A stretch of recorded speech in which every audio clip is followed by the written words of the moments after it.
Good evening. It's 5:45 p.m. We are calling this workshop session of the Lewisville City Council to order, and we do have a quorum. First up is discussion of regular agenda items and consent agenda items. We're going to start with public hearing E1, zone change. Any questions or comments, Council? Item E2, another zone change.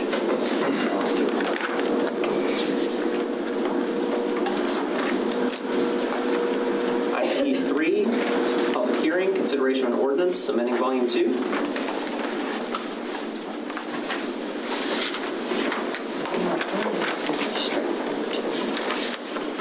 Item E4, public hearing, consideration of an ordinance, amending Article 7. Mayor, I'd like to pause here a little bit if you could give us and have our planning manager just give a brief overview of this regulation related to medical office, clinic, and hospital and licensed massage therapy uses. Michelle? Yeah, so thank you guys. So you want me to, just from yours fine, Claire? That's fine. Okay. So over the past few years, we've had a few businesses that have had repeated issues with prostitution, trafficking, and organized crime. The challenge that our police department has is that once they take action on illicit business, it reopens almost immediately in the same location, using the same equipment, under a different owner, and the same problem persists. So during the 2023 legislative session, the city worked with state representatives to amend the language to make it a little bit more easy to regulate massage establishments. The state statute was amended, and it does allow for an opportunity to regulate location, including requiring a special use permit after 3 arrests or citations in lieu of arrests are made for certain offenses under the Texas Penal Code, or if there's a conviction based on one of those. So legal, planning, police, and building services have worked together to try to amend our Unified Development Code to kind of take advantage of that. There are still provisions that prohibit regulating massage therapists in a more restrictive manner than other healthcare professionals. So what we've developed is some language that requires a special use permit for a licensed massage therapist, a hospital, or a medical clinic or office if they have those 3 arrest citations in lieu of arrest or a conviction from those sections of the Texas Penal Code that are related to prostitution, trafficking, and organized crime. So if an SUP is required based on those offenses, they would need to submit documentation on steps taken to prevent further violations. The SUP would limit their hours of operation to between 7 a.m. and 10 p.m. If an SUP is approved under the section and additional violations occur, then the city council could revoke that SUP, or if they're not meeting any other condition of their SUP, the city council could revoke that SUP.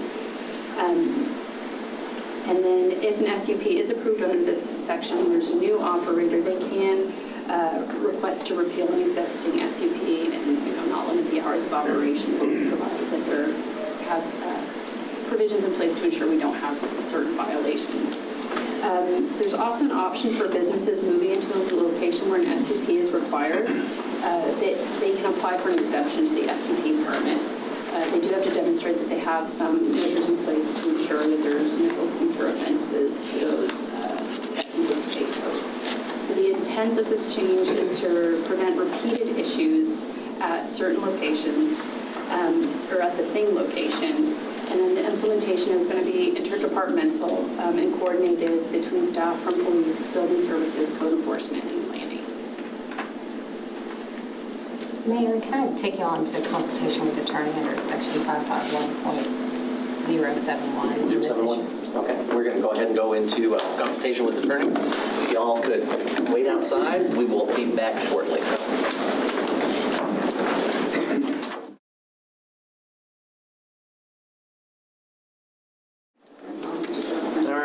We're going to go back into workshop session.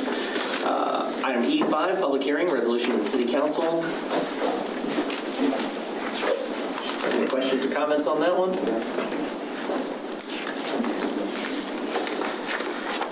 All right, we're going to move to item G, consent agenda, approval of minutes. Item 7, approval of assignment and assumption.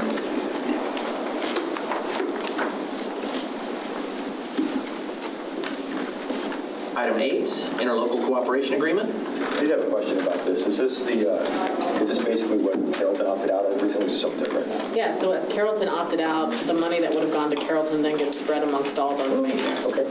So we get more. We get more. Okay, that's okay. Item 9, custodial services for Thrive. Item 10, bid award for annual requirements contract for screening and retaining wall maintenance. Item 11, bid award for annual requirements contract for traffic signal repairs.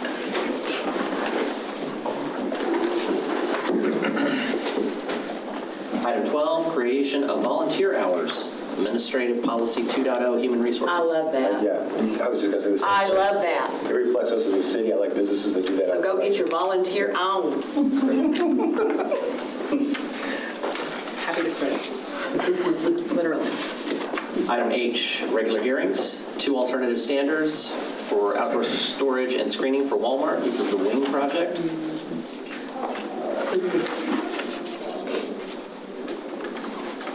Item 14, 4 alternative standards, exterior materials, 601 Waters Ridge Drive. That's the Honda dealership down there. Item 15, variance request to Lewisville Unified Development Code, Chapter 7.4. We have our letters on And that. this is, yeah, we've got the letters on that for Castle Hills. Patrick, do you have any insight on that? I don't actually. Okay.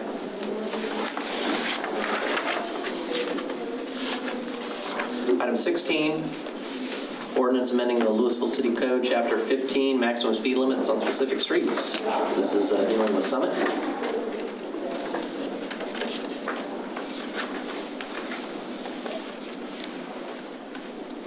I always find it interesting how speed studies actually work.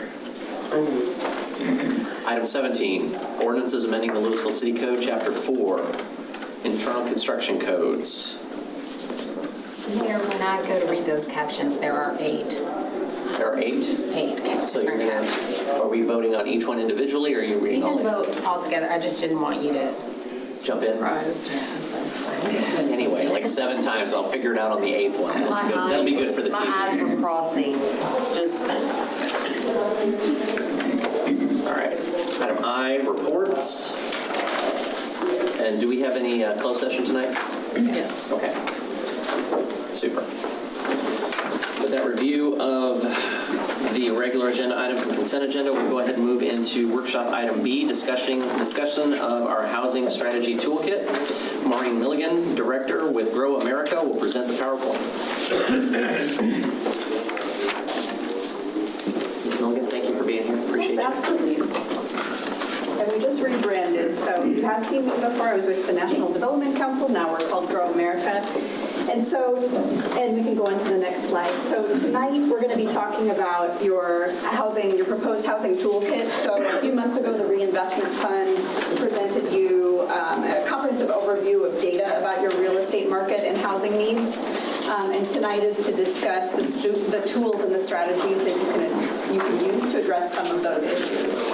And the reason that we didn't discuss the housing toolkit first was some cities will hear about strategies related to housing and housing affordability, and they'll say, hey, let's use this in our community. But sometimes those tools and those strategies don't address your community's needs, and sometimes the laws and the ordinances of your state and your city just wouldn't even allow them to be used in the first place. So the strategies that are going to be presented today are aligned with the housing needs of your community, the regulatory landscape, and the feedback that we received from community members who participated in our steering committee for the market value analysis that the Reinvestment Fund conducted. So today, though, since it was several months ago, I have one slide to talk about your high-level housing data. And then we're going to talk through some of the existing strategies that you already have been using, that you really already have in your toolkit, some additions that you could add to your toolkit. And then we'll talk through, we're going to do a little bit of a workshop on potential goals that you could set and the resources you would need to allocate to achieve some of those goals. One of the things that the Reinvestment Fund looked at were the incomes in the city, right? Because we have to look at whether the incomes are matched to the housing prices that are available. And really you have your largest share of households are over 120% AMI. And so I just want to direct you to the bottom of the slide first, because we're going to talk about area median income sometimes. And just to remind you again, this is a term that HUD uses when it's defining affordability and defining incomes for affordable housing. And so there are 4 income bands that we'll be talking about today. People who are at 50% or less of the area median income, people are between 50 and 80% of area median income, 80 to 120%, and 120% and above. And for HUD standards, if your income is at 80% or below, so those first 2 lines, you're considered low income, and you're eligible for many federal funding programs. And then on the right hand of the slide, you'll see housing prices that would be affordable for households that are earning that income, both on the rental side and on the homeownership side. So like I said, the largest share of incomes in the city are over 120% AMI, but you do have over 7,000 households that are earning less than 50% AMI. When we think about families being housing cost burdened, so that means they're paying more than 30% of their income on housing. Renters tend to be housing cost burdened more than homeowners. Lower income households tend to be more housing cost burdened than higher income households, and your senior households tend to be housing cost burdened more often than non-senior households. But in general, what the Reinvestment Fund found is that your housing market is still providing affordability. You have a lot of units that are kind of middle priced. And so that's a great thing. It's a good thing to celebrate, but there's still some imbalances, and we're going to talk through some of those imbalances. So with renters and rental units, your renters are nearly evenly distributed across these 4 income bands, but almost all of your rental units, or the vast majority, are in the middle of those pricing. So it's available to families that are between 50 and 80% and 80 and 120%. But you have a large deficit of rental units at the lower priced, and then you have a deficit of what you could consider luxury units. So you have high-income households in the city, but they're paying far below their maximum threshold for housing. So especially for your higher income households, they're getting a lot of affordability in the city. And so the gap of units for the lowest income households is about 5,000 between the households that exist and the housing units that exist, and even greater for the highest income, about 6,000. For homeowners, your homeowners are largely high income, and your home ownership costs, so those are people who are already homeowners now, are pretty evenly spread across the four income bands also. So the one thing I wanted to point out is this is looking at existing homeowners. So the housing gap analysis didn't really look at homeowners that want to buy into the city. And we know with rising housing costs and high mortgage interest rates that it would be a lot more expensive to be a homeowner in Lewisville now with a mortgage rate of 7% than it would be if you're sitting in a house and you've paid off your mortgage, or if you have a 3% interest rate. So the only really gap on the homeownership side was with the highest cost homeownership units. There just aren't as many kind of luxury priced homeownership units in the city. Next slide. So if we can define really what the issue is that we would want to address with a toolkit such as this, it is those imbalances in the housing market that put existing low-income renters at risk of being displaced and prevent your new homeowners from moving into the city. Next slide. So first, I wanted to celebrate some of the things that you already have in your toolkit. So this is not a canned presentation that is given in every city. We're really looking at what is happening in the city. What are the good things to build upon? What are the things that we could add? And so you've got a comprehensive plan that's been recently updated. It really gives developers a clear understanding of what the city's priorities are and how they can work with the city. You've recently updated your Uniform Development Code. When we talk to developers, they feel like it's easy to develop in the city of Lewisville, both because of the development code and you have an efficient development process. So some of those costs that can be added to housing because of development slowdowns don't appear to be present or present in a significant extent in Lewisville. You do have some incentives in your economic development policy that are available for residential development. You have created a public facility corporation and approved one project, so you've got some development partners. And you as the city council have been receptive and understanding that there is a need to address housing affordability issues. Next slide.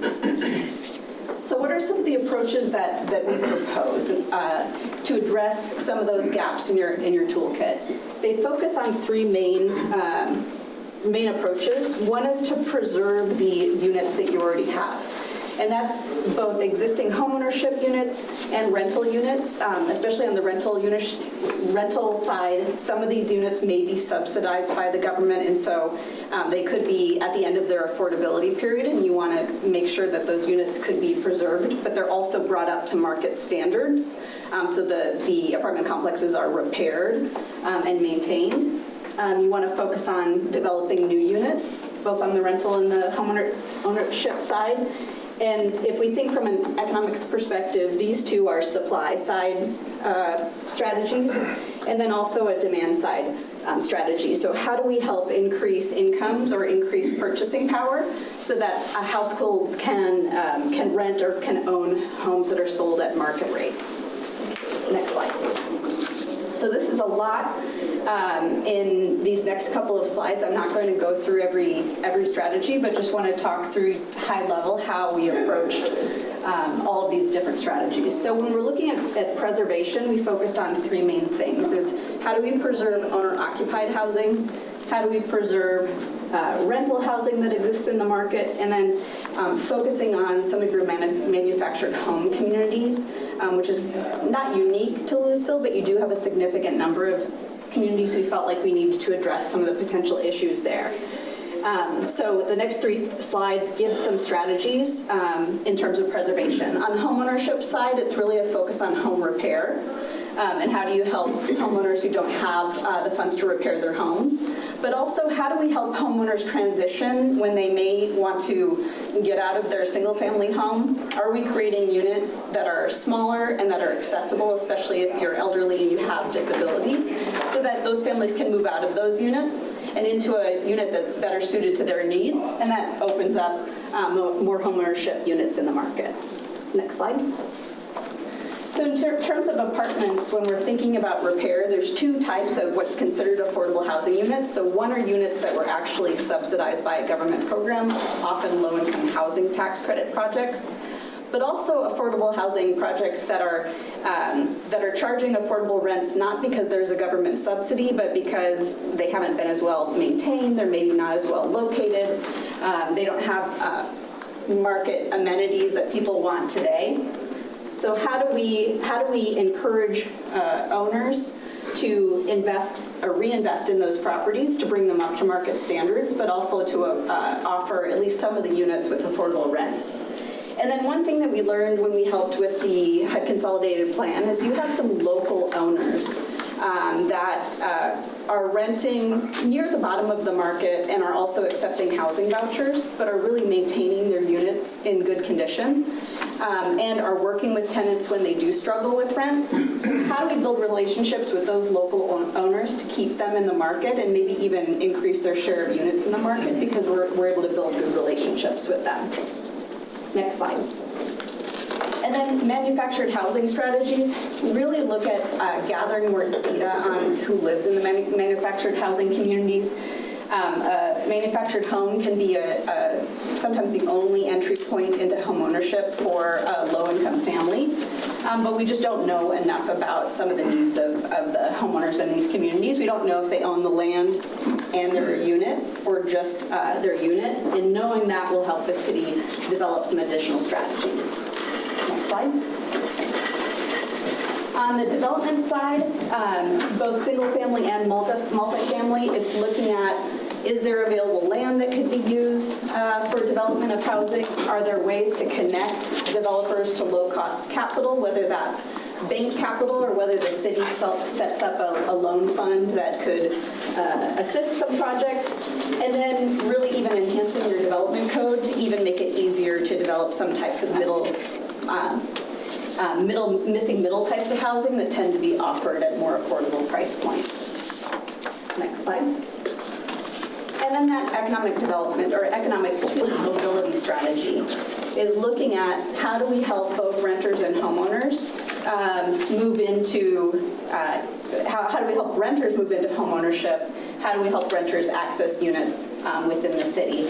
And so it's looking at financial counseling and home buying counseling, as well as landlord outreach to help landlords understand the economics of things like housing vouchers that can really help families get into housing units at no cost to the city and really at a financial benefit often to the landlord.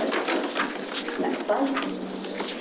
So this would be a good slide if you just wanted to look at comprehensively the recommendations that we have that be included in your housing toolkit. And what I wanted to highlight is we identified where we thought additional resources were needed. So if it's marked no, we think you have the existing staff capacity or you actually already have the existing funding sources to implement these strategies. And there's really only 5 areas where additional funding would be needed. So any great plan needs a great leader. And so one thing we do recommend is as you move forward with the housing toolkit that you designate an existing executive or employee to lead a housing collaborative. I see the mayor looking around. Who should we? Who's the lucky person? And then we recommend that people from these various areas be added to your housing collaborative, because and you'll see here in a little bit, while we have identified potential sources or resources that would be needed to achieve some of your goals that we're going to propose, if you have a really well-functioning housing collaborative, they're going to bring ideas about additional funding sources to the table so that the city isn't the only source of financing when a developer can't line up the debt and the investment equity to make a project feasible. Next slide. We also, in your toolkit, recommend some enhancements to some of the tools that you already have. You've only approved one PFC project. You'll see in the goals here in a second, we do recommend that there be more PFC projects. Because of changes to the law for public facility corporations, there may be some projects that would have previously made sense as a PFC that may now not make sense as a PFC, but you have a housing finance corporation that could be reinvigorated that could help support some of those projects. There's opportunities for there to be additional fee waivers if a project is offering affordability and achieving some of your other city goals.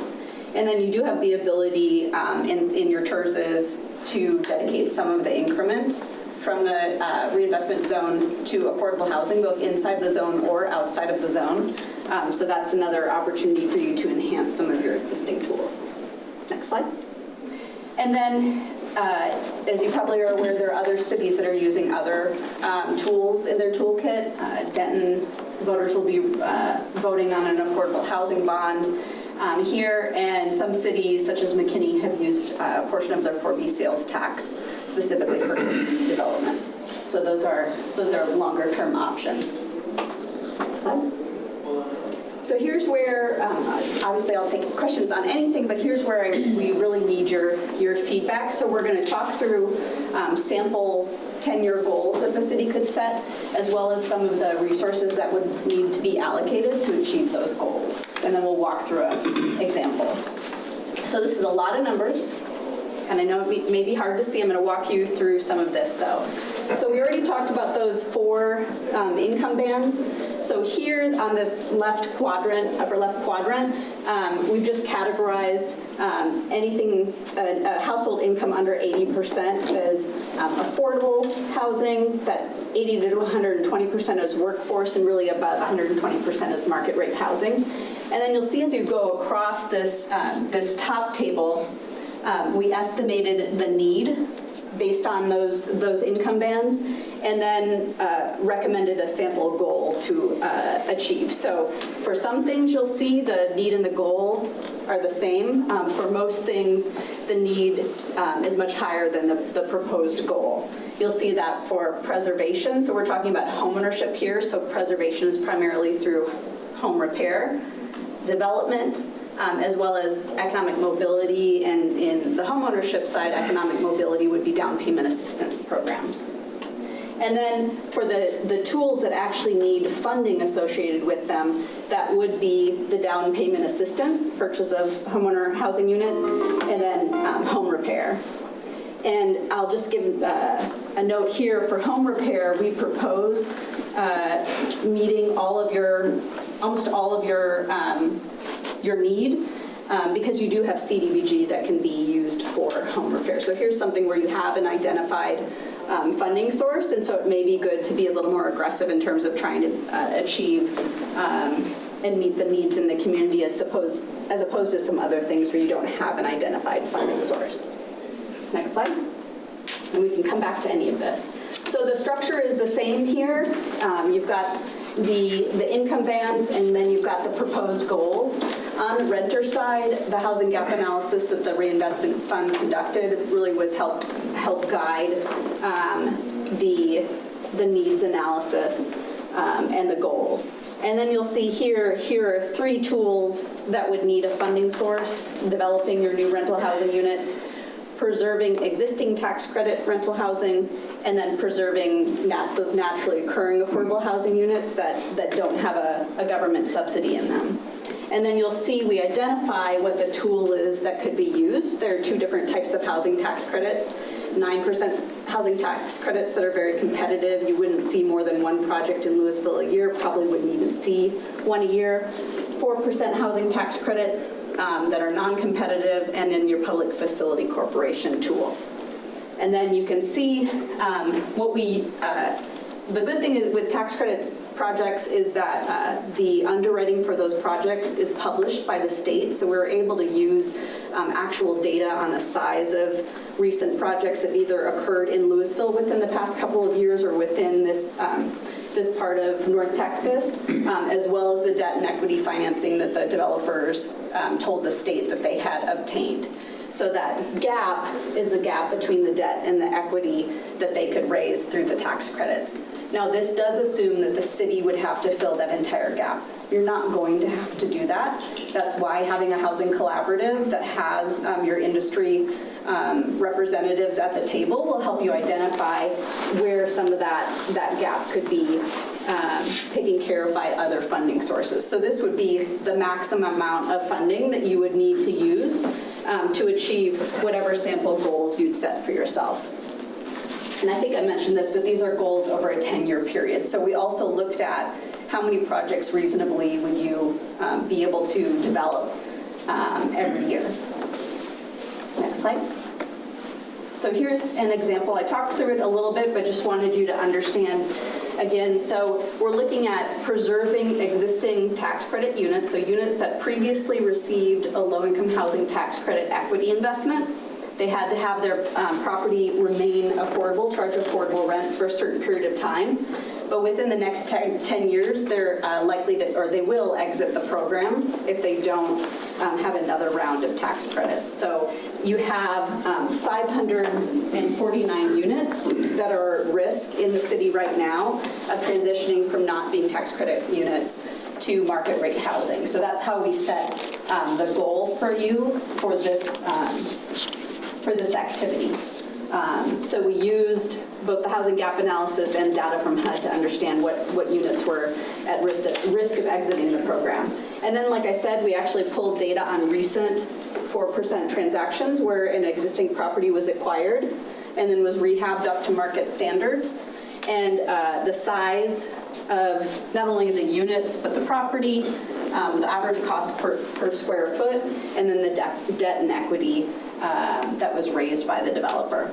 And so that's how, if you wanted to preserve almost 550 units, at max, the city would be making a $12 million investment in preserving those units. Again, that would be the highest possible. That's assuming the city has to fill that entire gap, that the developer wouldn't be able to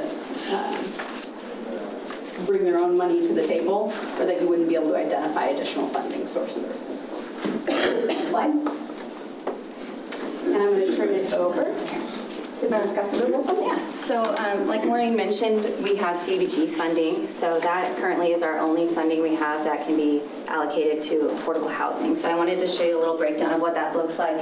So of our CDBG funds, 65% can go to public infrastructure projects or sticks and bricks type projects. So this year we, of our total CDBG allocation, only 495,000 of that would go to public infrastructure projects. So this year we're giving 150,000 to serve Lewisville to design phase 2. But then the remainder is going to go towards multifamily accessibility to make sure that our complexes that were built before ADA was around, they were grandfathered in, so they're not ADA compliant, so we can help them become ADA compliant. So this project would fall in line with our housing toolkit, but just to show you that we have a very small pot of funding that we get every year. Potential upcoming funding, we did apply to HUD for pathways to removing obstacles to housing or pro-housing. It's a new grant we're really excited about. We just applied for $10 million. That was the max request that you could apply for, and that closed today. So we hopefully will hear in the next couple weeks what we are getting. The minimum, if awarded, the minimum is $1 million. So whatever we get, we'll be very excited and grateful for. So, and then of course, potential revenue from PFC projects that we have coming up. So wanted to bring this chart back to you so we can talk about direction and prioritization, because we do have such a limited amount of funding. So how we're looking to council for direction on how to prioritize these 3 categories, whether it's as a whole, preservation, development, or economic mobility, or we can break it out by renters and homeowners. How do we want to prioritize that? So I think the important thing, council, is, we can all say that we want affordable housing, but understanding that it comes with a price on a local level and a big one. I can tell you that to do all of these things, we're going to have to prioritize. We can't do all of it. So what I would like to do is kind of get an idea, and I think I know where y'all are headed, but I want to just solidify what your thought process is on this and prioritizations, because we could be focusing on the preservation of our existing LIHTC properties and upgrades to that. When we talk about single-family affordability and like first-time home buyer programs, to make a home that's in Lewisville affordable, you are giving a significant grant. We used to have a first-time home buyer program where we helped pay the down payment. It wasn't enough because our homes are more expensive, and if you're low to moderate income, even if I help you with the down payment, you're not going to be able to pay your mortgage payment, and they wouldn't be able to qualify for a loan to begin with. So we're looking at, to make that viable, potentially a $200,000 grant to get people in homes. Now that's only one person, right? And so are you making a big impact? I know we talk about single family affordability, but is that where council wants to prioritize? It's not as many people as would otherwise be on the multifamily level. Can I ask a question? So it helps me think about how I think about this.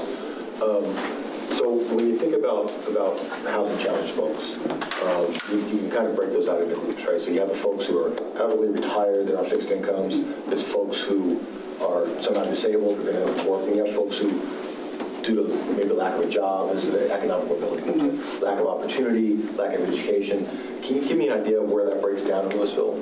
So how do those buckets? Because it's one thing, I think about it differently. If 90% are in the retired and disabled, I think about it differently than if 90% are in the, but for lack of a good paying job, I think about these differently. So is there any insight into? I think in the HUD consolidated plan, we certainly have census data in terms of ages and then income levels. And so I don't have that data right now, but I think we could pull some of that data. You don't have, as I recall, you don't have a significantly higher percentage of people who are elderly than in many cities, right? And from the data, we know that primarily your households are higher income. So on the housing gap analysis side, it was around, I think, 7,000 units in total that were needed for your lowest income household. So that gives you some of the data in terms of what we're talking about, but it doesn't give you the demographic split. I might be more interested in focused in more economic mobility if there are more folks who benefit from that versus preservation. So that's why I would say that there's probably a larger population that are in that economic mobility versus the seniors or those that are on fixed incomes. I would agree with you. I've got a question on these 549 units that we're talking about preserving or existing tax credit rental housing units. Are those all at 80% or below AMI? Are they 120% or below AMI? Where are they? So with the tax credit program, in general, they're going to be 60% AMI or below. And with the housing tax credit program has changed a lot in the years, but for most of these complexes in Lewisville, the entire complex is going to be affordable. So everybody in the complex is going to be 60% AMI and below. Okay. If you redevelop, you can now have serve incomes up to 80%. You just have to, on average, your affordable units have to serve 60%. Okay. I was curious if we were managing to the higher end of the curve or the lower end of the curve with that piece. So if 60% below, then that helps with. Thank you.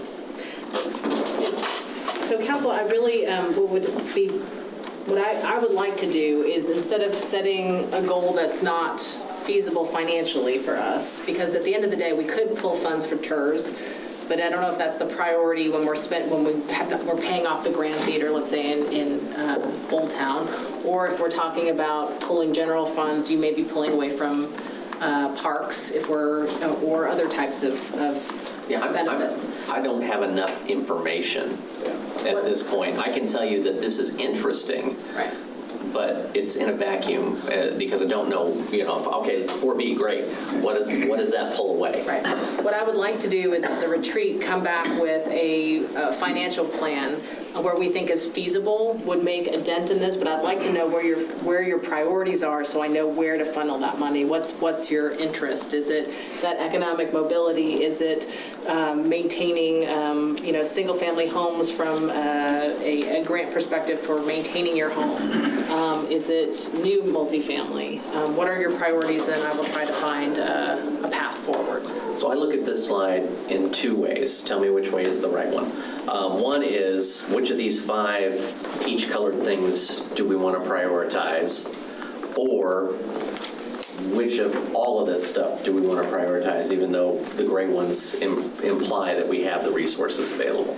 I think the gray ones we're going to move forward with and try to make efforts with our current staffing. Now, I will say that they are a small staff, so we will work on that and figure out what's appropriate over time. She just smiled at me when I told her that.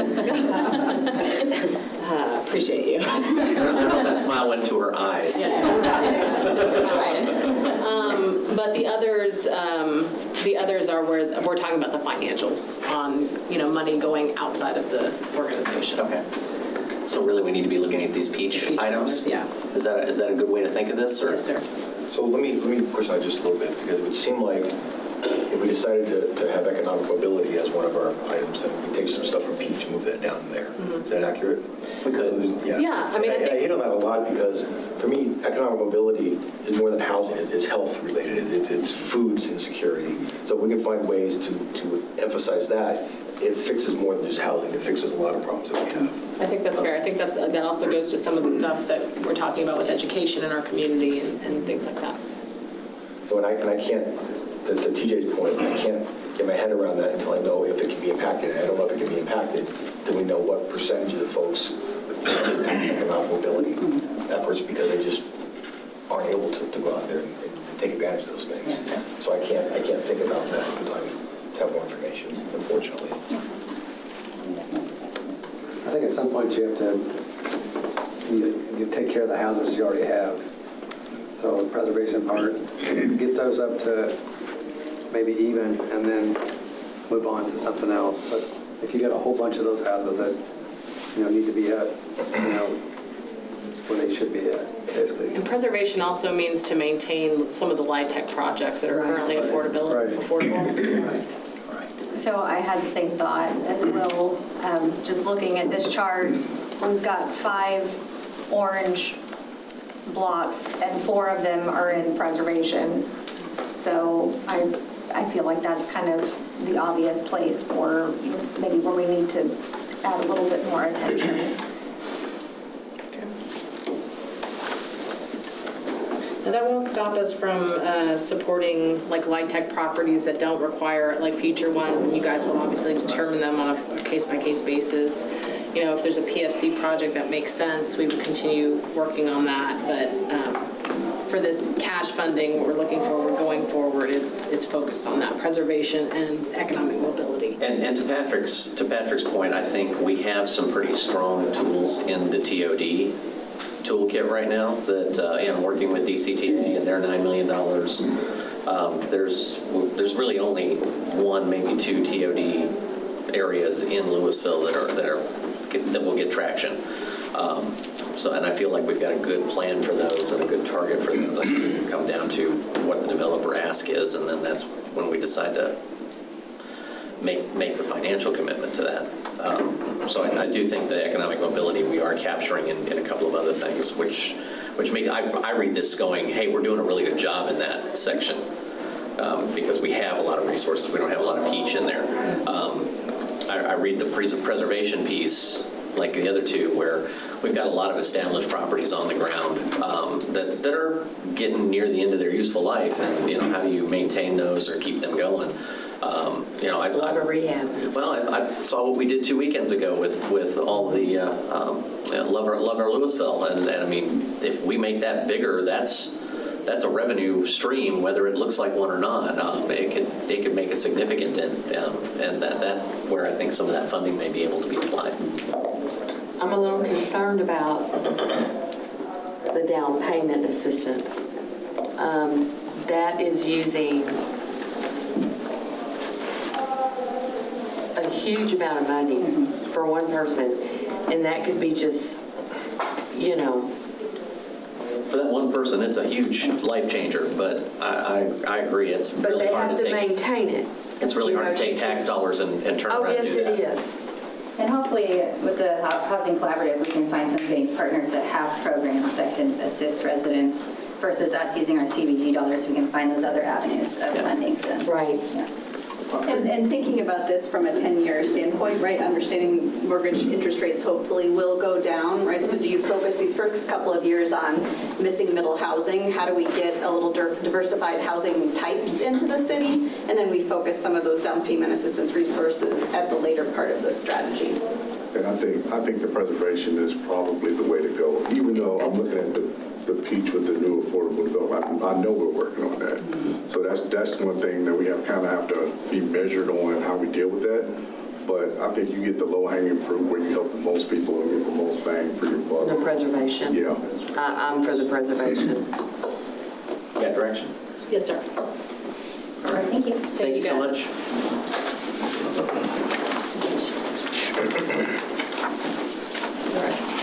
Next up, we have the Lake Park Master Plan. I've got Lenny Hughes, Vice President, Planning and Landscape Architecture Practice Leader with Half & Associates. He's going to present to us what they've got going on, and it looks like our Parks Director as well. I'm going to start you off real quick. Mayor, Council, Park fans, just a couple of things to remember, or actually 3 things to remember, is our lease with the Corps for places like Lake Park ends in April of 2025. And in order for that renewal to be approved, we have to have a development plan for Lake Park in place that tells how we're going to invest and manage it. So that's something to remember. Remember that Lewisville 2025 and the Green Centerpiece Master Strategy both state that we need to focus on Lake Park and kind of reviving that and bringing that back to be the jewel and that it has been previously in the Green Centerpiece, but that we've been investing in other things and we need to return to that. Third thing to remember is Lake Park, we've never had a site plan for how we should develop and invest in it, and a lot of people don't realize that we have Lake Park, which is the day use area, and the marina area, and that is all one property under the Corps, and we need to figure out, one, how we invest money in those to bring it back to their glory, but also how do we make sure that those two pieces of property function together and people know that they're the same, part of the same place. So that's what we've been working on over the last several years, and Lenny is going to walk you through what our process has been for getting to this point. All right, thank you. Good evening, Mayor and Council. Is this mouse working? Perfect. All right, so we have just a brief agenda on our process, as Stacy mentioned before, the project timeline. The project started in I believe in 2020. Yeah, November 2020. So there's been a lot that's happened over the last several years with the project. And then since then, we've worked with staff and also Christian from Matthew Southwest on the overall master plan for both the Lake Park as well as the Eagle Point Marina. And then open up for questions for you guys here there. And so the project kicked off with an extensive inventory analysis of existing conditions. When we first started to look at the master plan itself, he has had extensive rain events, and Lake Park was closed for several months. And so that told me that we really need to make Lake Park active and accessible by people that want to enjoy this wonderful resource here. Next thing we had was an extensive stakeholder and public engagement process. We met with several citizens. We met with some of the key stakeholders, such as the disc golf. The folks from Argus Golf was also a key participant. The Army Corps was a key participant, as well as the surrounding adjacent neighborhood, as well as work with other key stakeholders, boat rental facilities that own and operated on Lake Park there. From there, we had several concepts, but we had presented boat diagrams that was presented to City Council. Then we kind of went on a pause. That was really the Lake Park side of things, the house. Then we brought in the Eagle Point Marina, and so we started to focus on that project there. Now we combine both planning efforts, and we have a preliminary and final master plan that we'll be presenting to you guys here this evening. And so this is the project timeline. We kicked this project off in September 2020. We had our first visioning meeting with several of the key stakeholders and groups there in November 2020. We presented the overall concepts based on the input and feedback that we heard from them. And then in 2021, we gave an update to City Council.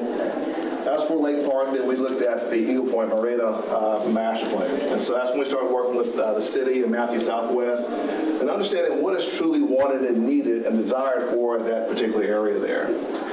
Since then, we've been working on blow diagrams and concepts, and now we started to finally marry the two, and that's where we are here this evening. And so some of the major plan components for Lake Park was to have a primary and secondary entrance. As we've talked with some of the users of the lake on busy holiday events, it would be backed up. And so we want to have 2 points of access into Lake Park. Also with a welcome center to be able to greet some of the residents and campers that would come into Lake Park itself. They wanted to also expand the RV pad sites, and so there's roughly about 110, 112 RV pad sites there. We wanted opportunities to look at an additional revenue source for and expand those opportunities. We talked with Arcus. There's been discussions on possibly relocating the golf clubhouse, but also to repurpose that existing building facility amenities there.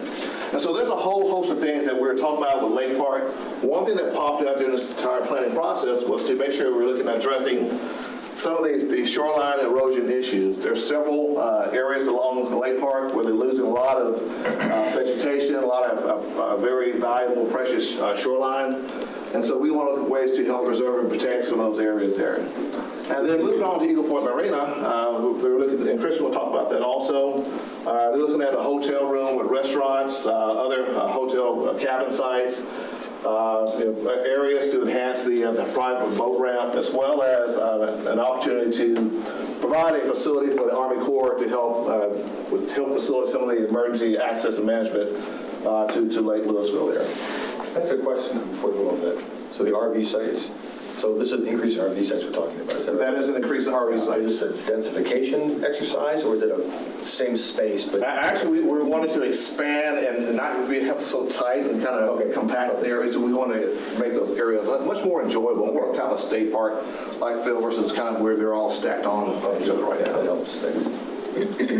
And so this is kind of that preliminary master plan, again, based on comments we had from the citizens and really starting to bring in that first bubble diagram, but also start to work in some of the other components of the overall master plan for Eagle Point Marina. one of the key things we want to do is, again, look at 2 primary points of access for Lake Park, but also look at relocating the road that's on the edge to pulling it up out of the 532 floodplain so that you can have access during these high water and sustained events there.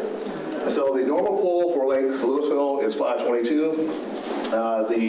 The emergency spillway is at 532. Then the 537 is really the flow achievements where a lot of facilities and buildings should not be, permanent buildings and facilities should not be placed in an area.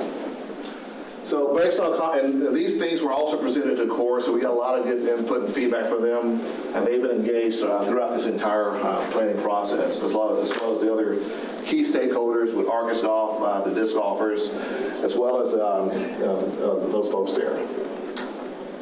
So looking at the overall master plan, we did look at the access off of Lake Park Road here. We had looked at some the one area of access over near the existing golf course. Based on comments, we did look at relocating that off of Mill Street, and so now our secondary access or primary access would be here. And that will be help to provide access to the RV campers as well as some of the day users with the boats and the boaters in the area. We did look at adjusting some of the on-street parking there along Lake Park. And there's an open area that we wanted to enhance and provide additional parking there, so it's kind of an offset. But what this will allow is 2 points of the roadway to kind of flow and counterflow during these heavier and large events there. Looking at the overall Eagle Point Marina area, we looked at, this is the hotel area itself. We've got parking, we got other facilities, as well as a new marina that will be located off on that northern edge there. So dive into some of the details of Lake Park. We talk about realigning the roadway, but also providing access to this welcome center for users that would come in the area. And so the existing golf course is a really very, very nice facility. And so the thought is to repurpose that to have it as a check-in for RV users to come in here. But in our conversations with Arcus Golf, they felt that this is an opportunity to maybe relocate and maybe consolidate some of their operations and have that placed at another location at the corner of Lake Park and Mill Street. Things we talked about also is still keeping the driving range in that same location, maybe adding an additional buffer within the area to provide safer access to the users there. Here along Lake Park, again, we looked at removing the head-end parking there. That we see that causing some of the traffic jam and issues with people coming in and out of the space.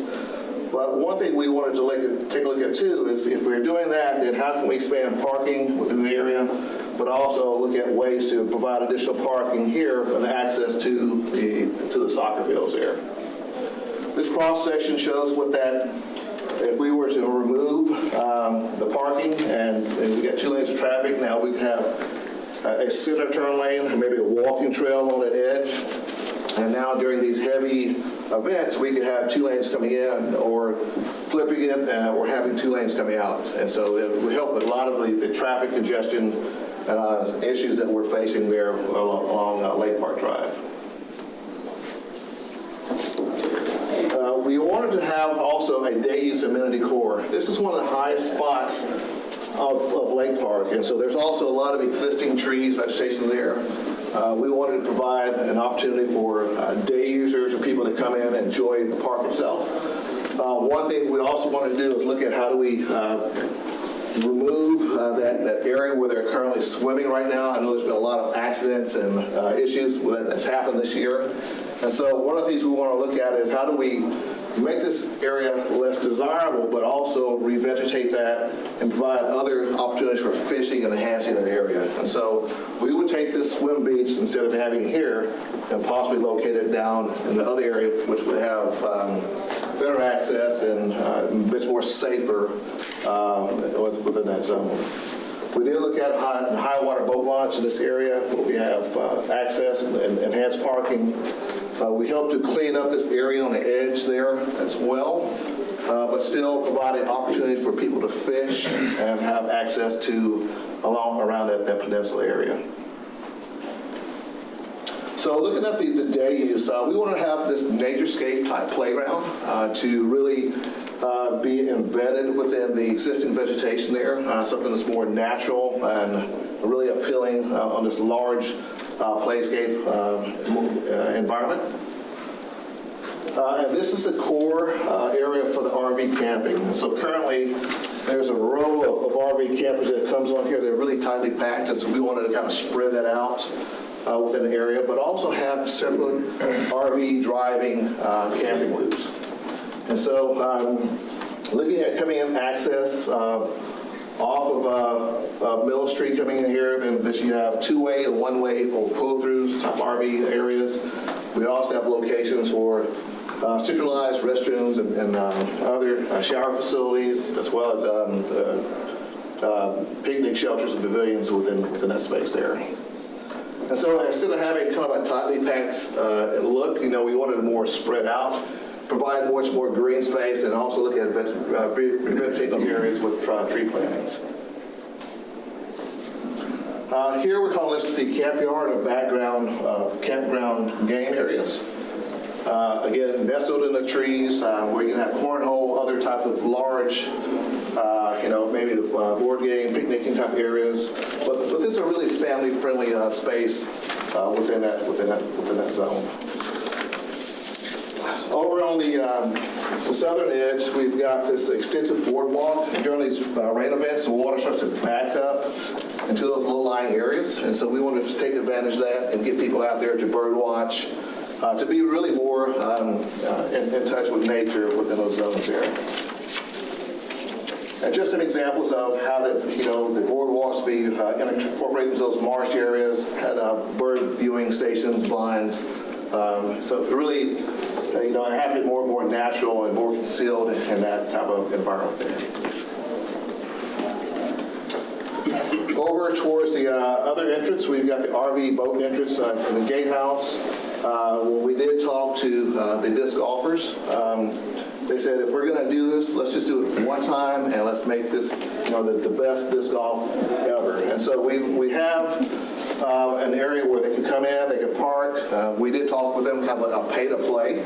Also looking at ways to have, maybe there's a free play Tuesday or free play on Thursday. But they're really excited about this opportunity to have kind of like a restructured homes for their cages for the disc golf, while still not being in conflict with some of the other users at the lake. There's a lot of conflict back and forth as we heard some of these discussions, and we're now trying to avoid that, and we think this is probably the best solution and option there.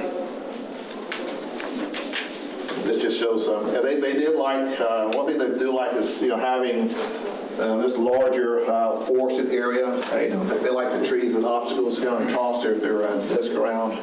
And so that was something they were really excited about. Here we have kind of a free fishing boardwalk promenade. This is the location of the old fishing barge here.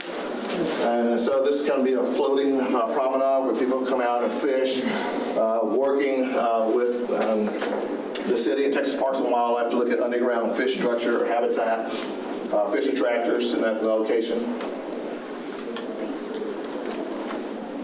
And then on the peninsula, we have opportunities for yurts.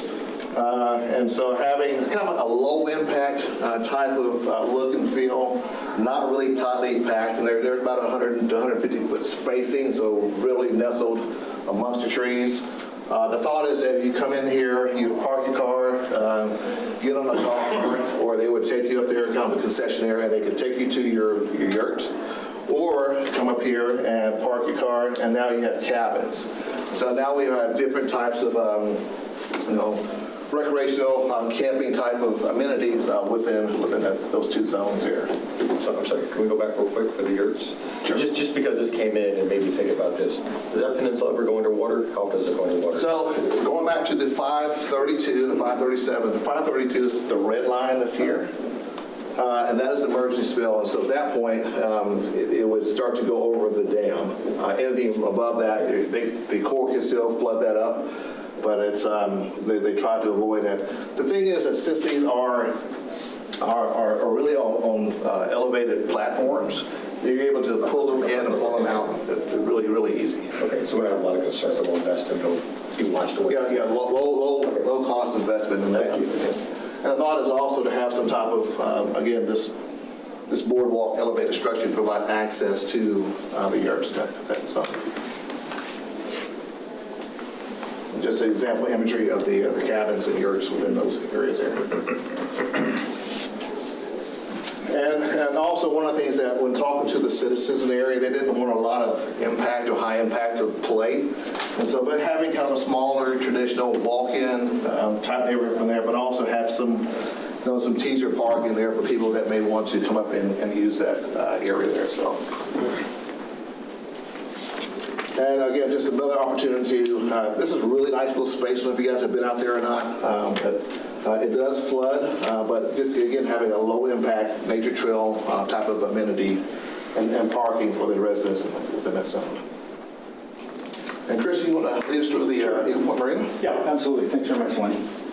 Thanks for having me, folks. I think it's been about a year since I joined the team working with Claire and Stacy and Mary Shell and Lenny's half team. So our focus, half guys did a great job really, I'll say, looking at the southern sector, and our focus really was on this northern zone to see what kind of economic drivers there could be in a commercial sense. Because it's core land, as much as we all like housing, affordable or otherwise, you can't have housing here, so the de facto fallbacks are, does a hotel work, do restaurants work, do complementary businesses to the marina, knowing that we want the marina to stay, do they work? So we've spent the better part of the last year really analyzing the market, working with hotel study groups on hotel size.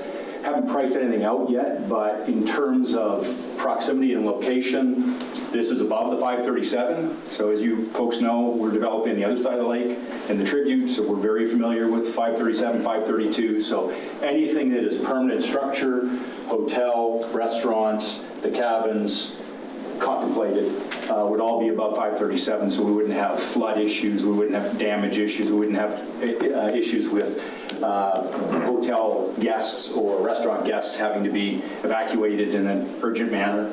And all of the thinking here was, how do we take advantage of what is a pretty special little gem within the park, but its unique separation from the southern portion, having a neighborhood in between. So again, we really tried to have it so that it could be standalone, could be supported by the exit off of 35, and complementary to the 800 slip marina that's contemplated to be upgraded and replaced.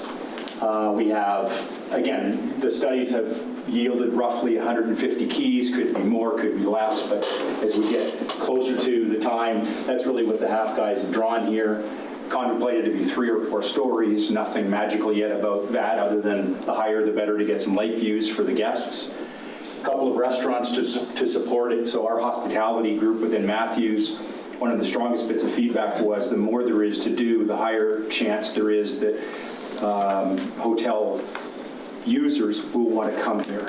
So there's only so much we can do that the Corps will approve. But we, again, as Lenny said, we've had numerous discussions with the Corps on, we've called this an annex. We see it as supportive of the marina, but could be for lake events, could be for gatherings, if you will, that are complementary to the hotel, a couple of restaurants, paddles, fishing, paddle boats and trails. Again, all of which is trying to tie it all together. Not a whole lot more to add there, Lenny. other than some images of what we would envision. These cabins, you know, as Lenny's described some cabin product in the southern sector, this would be, we would envision be managed by the hotel. So higher amenities, probably more services, and a higher price point then to if you were going to rent a hotel, a cabin for the night versus somebody who wanted to come and was going to rent a yurt or a cabin that was maybe a little lower price point but far more affordable for the majority. We're going to go ahead and pause here. What I'd like to do is go ahead and recess for a moment from here. We're going to go start the 7 o'clock meeting, and then we're going to come back into workshop and finish our conversation. That work for everybody? Sure. All right. So we're going to take a 5-minute break, and we're going to open up the main meeting here in 5 minutes. All right, we're going to call this meeting of the Lewisville City Council to order. We do have a quorum, and it is 7 p.m. Councilmember Troyer, would you lead us off with the invocation?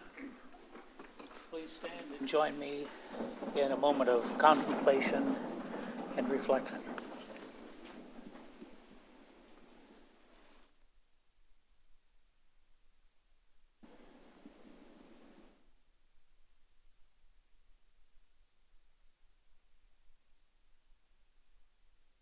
Amen.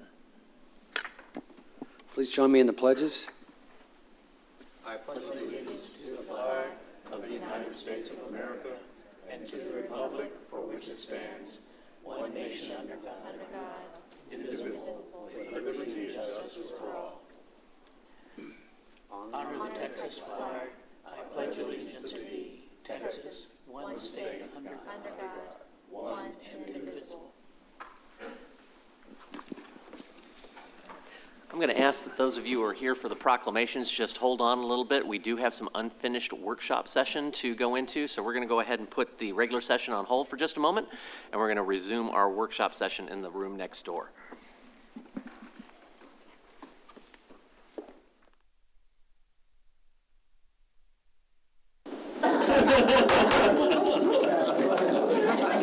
Workshop session is back in order. Folks, if you wouldn't mind.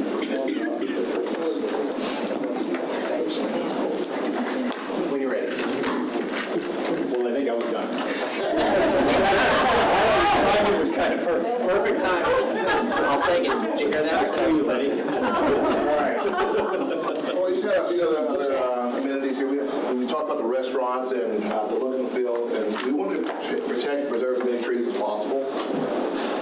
And so just having areas where there's kind of a restaurants that are nestled in the trees, but also creating this outdoor space, and so these two areas can really speak to each other. Then we've got several kayak rental areas and put-ins and takeouts. And that's it.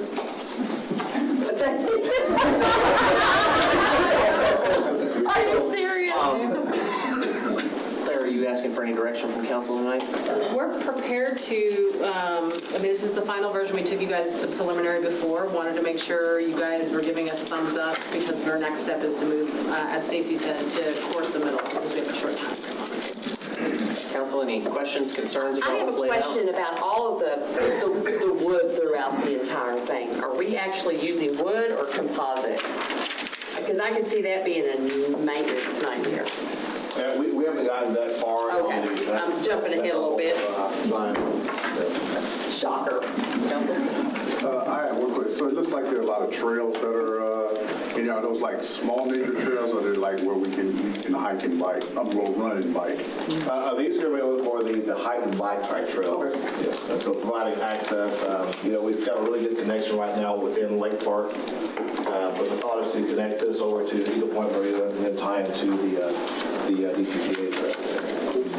So I have a question. I absolutely love the kayak launch and the rental to where you can go and you can rent one and you can launch. So my question is more about where do you go? Because you don't want them out there with all the boats, right? Yeah. And so, You've been on that group too, right?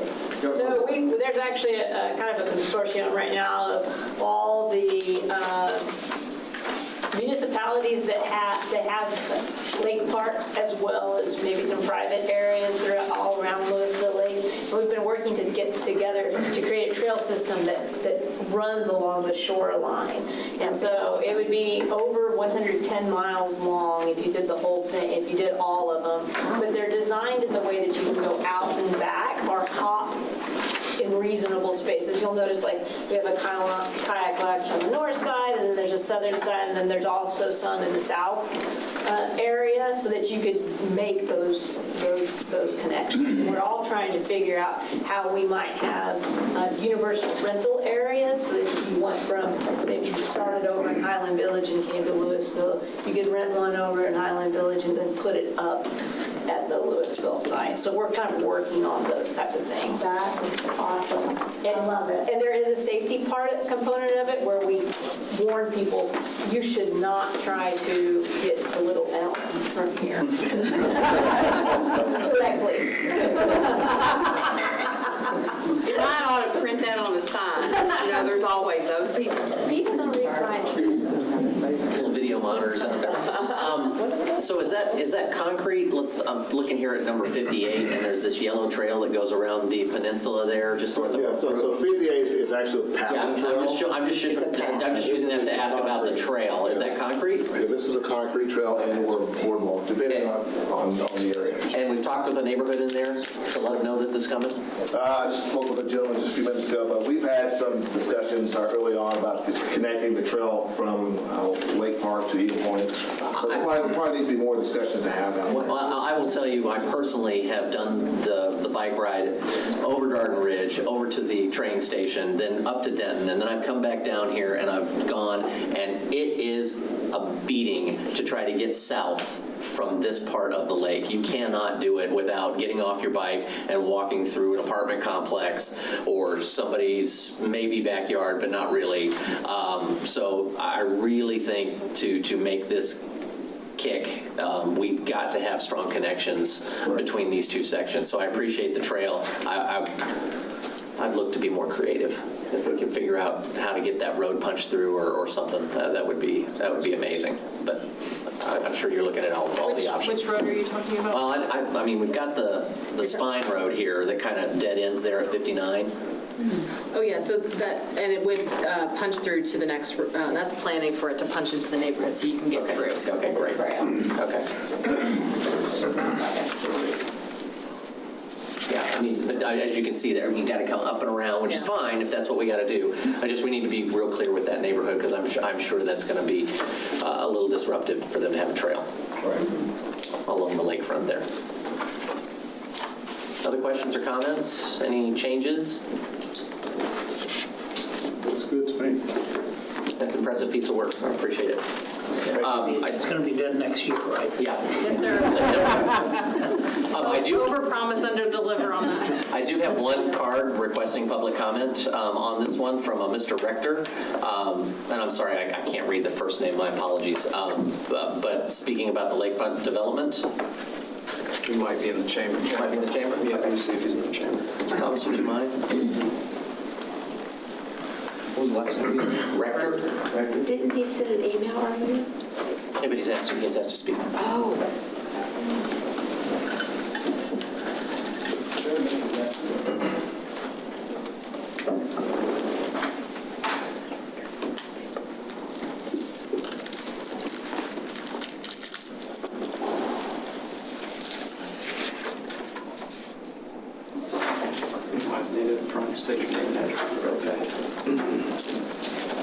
Mr. Rector, welcome. Hello, how are you? I'm glad to have you here, and we're doing fine, sir. Are you? I'm fine. My name is Al Rector. I live at 2337 Clearview Court. I live right across the way from the peninsula. My concern is the yurts and the cabins. Right now, we're already having a problem with the party houses with the Airbnbs. I kind of think that would contribute to the noise issues we're having. Also, that peninsula has been pretty much closed underwater in the past. And the park itself has been closed for like a couple of months since I've been here. I've lived here about 8 years. So I'm concerned about the noise. Also, I think if you have increased habitation over there, that would increase your risk of a fire hazard, especially during drought conditions. I'm not against the open space concept, but I know these cabins and the yurts are going to be right at the 538 or 537, and I just think it's just not a real great idea to put in permanent structures there, especially when you're talking about putting in a 150-room hotel. I mean, and an RV park. So those are the two things I'm really opposed to. So, and the other thing is that, I mean, those yurts, I'm assuming they're not going to have air conditioning, right? This is a preliminary plan, so all those details probably haven't been nailed down. All right, so I'm kind of assuming that because, I mean, who's going to want to stay in a yurt when it's like 100 degrees out? And that's like 8 months out of the year. So, I mean, that's just going to be unbearable. But I'm sure people over there, I mean, we had to call the cops one time this year because somebody had a bonfire over on the island. And if that goes up, I mean, that's just going to be bad news for everybody in that area. So, and plus the noise. I mean, we're dealing with, you know, the plane traffic, the boat traffic, the jet ski traffic. I mean, it's noise all the time now. So that's my primary concern. Appreciate you voicing your concerns, Mr. Rector, and thank you so much for your time. Okay. All right. Thank you. All right. Any other direction? Do you have what you need? I do. All right, we're going to close the workshop. We're going to go move back into regular session. Thank you, council. Thank you, Happy Associates.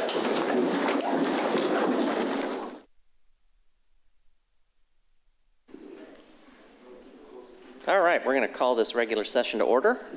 And this is one of my favorite privileges to be here and to speak to all the great things that happen in our city. So I have 4 proclamations this evening, so bear with me. If you want to join in with like a little call and response, anytime I say whereas, just say it with me. We'll get it done.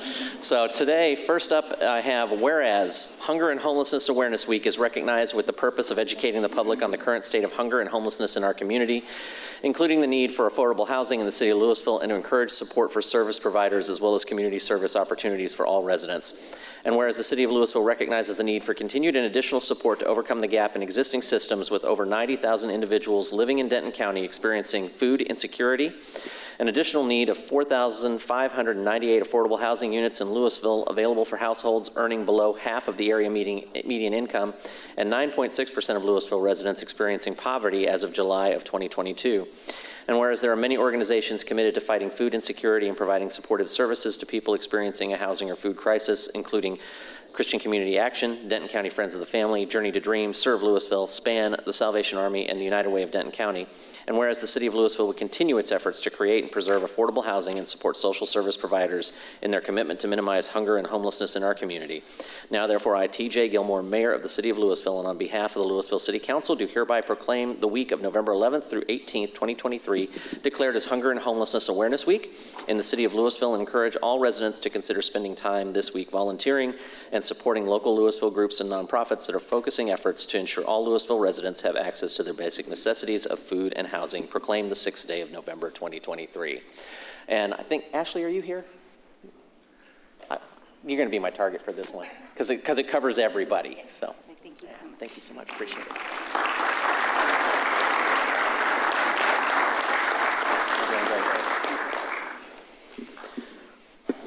Next up, proclamation for our municipal courts. And whereas municipal courts play a significant role in preserving public safety and promoting quality of life in Texas, preserving the rule of law and the fair and impartial administration of justice, and whereas more people come in contact with municipal courts than all other Texas courts combined, maybe just ours, but a lot. And public impressions of the Texas judicial system is largely dependent upon the public's experience in our municipal courts. Whereas the City of Lewisville Municipal Court is committed to the notion that our legal system is based on the principle that an independent, fair, and competent judiciary will interpret and apply the laws that govern us, and that judges and court personnel should comply with the law and act in a manner that promotes public confidence in the integrity and impartiality of the judiciary. Whereas Lewisville Municipal Court judges are not policymakers for the city of Lewisville, but are bound by the law and the canons of judicial conduct and are required to make decisions independent of the governing body of the city council, city officials, and employees. Now therefore be it resolved by the City Council of the City of Lewisville, Texas, to proclaim the week of November 6 through 10, 2023 as Municipal Court Week in recognition of the fair and impartial justice offered by the Municipal Court of Lewisville, proclaimed this 6th day of November 2023. Judge, would you and your staff come on up?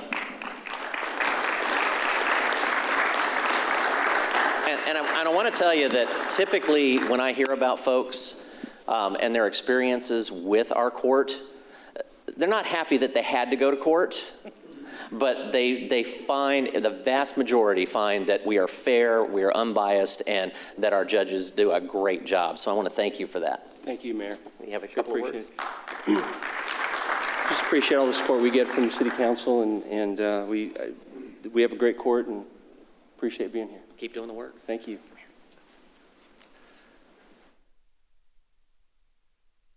Thank you, James. All right. Chief?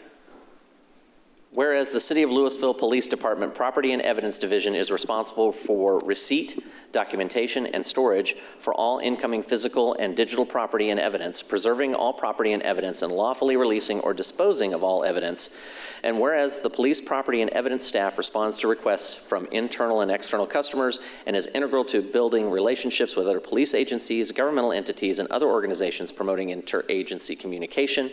And whereas the Lewisville Police Department currently retains approximately 100,000 physical property items and intake about 6,000 items each year and release or dispose of around 8,500 items, and whereas the police property and evidence staff are responsible for maintaining the chain of custody for evidence to assist in prosecution of cases, and whereas the City of Lewisville recognizes the importance of every law enforcement position in service to our community, now therefore I, T.J. Gilmore, Mayor of the City of Lewisville, Texas, do hereby recognize the week of October 29th through November 4th as Police Property and Evidence Week in the City of Lewisville, and encourage all residents to express their appreciation to the Lewisville Police Department Property and Evidence staff for their dedication to the organization and contribution to the community, proclaimed the 6th day of November. We got those folks? I need them up here. Let's give them a hand. And if you've ever been to the police department or our Citizens Police Academy, you're going to see firsthand the amount of work. And folks, we talked about 100,000 physical property items, tens of thousands of digital property, whether that's video or whether that's somebody's Ring camera stuff, and they've got to paw through all of this stuff and return it for Freedom of Information requests and those types of things. The burden on this staff has become exponential with the digital age. So you guys do an amazing job. Thank you so much. Thank you. You want to say anything? All right. Next up, something that everybody in Lewisville should be amazingly proud of because it speaks to our commitment to the 2025 plan and to our commitment to green spaces and our parks. On October 9th, 2023, the City of Lewisville Parks and Recreation Department received official accreditation from the Commission of Accredited Parks and Recreation Agencies, CAPRA. And they asked me to speak. And so I Googled CAPRA because I had no idea what CAPRA was. Well, CAPRA is actually a large African animal with straight horns. In fact, used to be thought of maybe it's the source of the unicorn, but it's an ibex. Well, ibexes are also known as goats. They are a family of goats. And what I also know about goats is that they are the greatest of all time, much like our Parks Department. So I really want to thank everybody for hanging with me on that really roundabout conversation. But CAPRA, the organization, is the only national accreditation of parks and recreation organizations. And it's a huge measure of an organization's overall quality of operation, management, and service to the community. CAPRA accreditation, we are in the top 1%. There are only 193 other parks and recreation departments in the United States that have this designation. So it is an amazing achievement for little Lewisville to be ranked in that number. They came out here, Capra came and visited us physically. They looked at all of our operations, and they really decided that at the end of the day, we needed to be one of the 27 cities of Texas that are Capra accredited. It's the most in the U.S., by the way. Texas has the #1 number of Capra accredited. 15 of them are here in the DFW Metroplex. Extensive community engagement, strategic planning, master planning, recreation planning, and more importantly, following through on all those plans, which is something Lewisville does wonderfully. So if I could get my PARD folks up here, because we have an agency accreditation, Commission for Accreditation of Park and Recreation Agencies. And let me be really clear about this, guys. Once you get this one, then you get better grants. So we're looking forward to that as well. And cool, like scarves. So let's give them a hand. And yeah, our parks director, our biggest park fan here, Stacy Anaya. Would you mind? Thank you. Thank you, Mayor. Big park fan, council members, park fans out there. Couple of things. One of the big things that our report said was how invested the entire community is in parks from top to bottom. And that starts with our elected officials, our city management, and also the other directors, because this wasn't just something that the Parks and Recreation Department had to go get. It was something that we went and got as a community. A lot of the other departments helped us put together our evidence. So this is really a Lewisville type thing. But I do have to call out 2 members of our staff who put a lot of time into this, and that was Chris Chastain and Jose Marinas. They kind of led our efforts. And then also thanking Erica Tang for her group and making sure that we had all this like great swag. So the cool thing is you get this accreditation at a ceremony called the Best of the Best ceremony at our national conference. And when they called our name out, we all raised our scarves and screamed like goats and made it ourselves known. And so it was a really good time. So thank you all, not only manager and city council and the fellow directors, but the community as well, because this is a reflection of all of us. Thank you very much. Want a picture? There's James.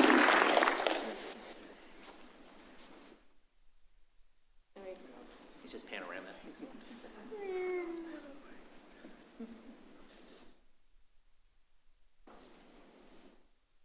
Thanks. Great job, guys. Proud of y'all.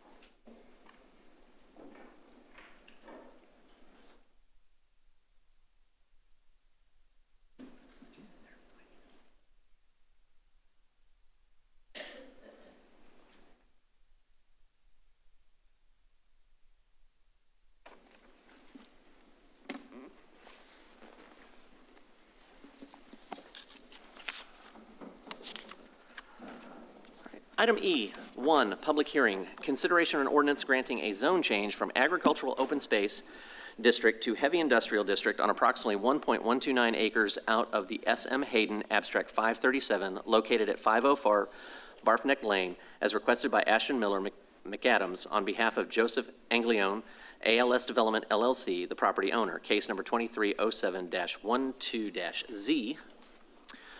The subject property is presently used as an accessory dwelling unit, commercial, and contractor's yard. American Landscape Systems made the conversion from a residential use to a commercial use without the required zoning and development approvals, and code enforcement action was taken, requiring the owner to go through the process of a zone change. The zone change to the heavy industrial district is the first step needed to bring the property into compliance with the Unified Development Code. The applicant has also submitted a special use permit for an accessory dwelling unit, commercial, and contractor's yard, which will be considered at the November 20th, 2023 City Council meeting. The Planning and Zoning Commission recommended unanimous approval 6-0 on October 17th, 2023, and it is recommended that the City Council approve the ordinances set forth in the caption above. I do have Mr. Richard Lutke available for questions. The public hearing is now open. City Secretary, do we have any public comment? No, sir. Council, I'll entertain a motion to close the public hearing. I did want to just kind of say a little something before I close the public hearing. I will say, just to let you in on my thought process, when I looked at this, I looked at the map and I said, I feel like maybe the most appropriate zoning for this property would be light industrial, since it is surrounded by light industrial. And I appreciate Richard for talking me through the reason why this does not qualify under light industrial because of the outdoor storage. So with that, I'm on board with the heavy industrial. That makes sense. And with that, I'll move to close the public hearing. Second. I have a motion and a second. Council, please vote. Motion passes unanimously. I'll entertain a motion to approve the ordinance.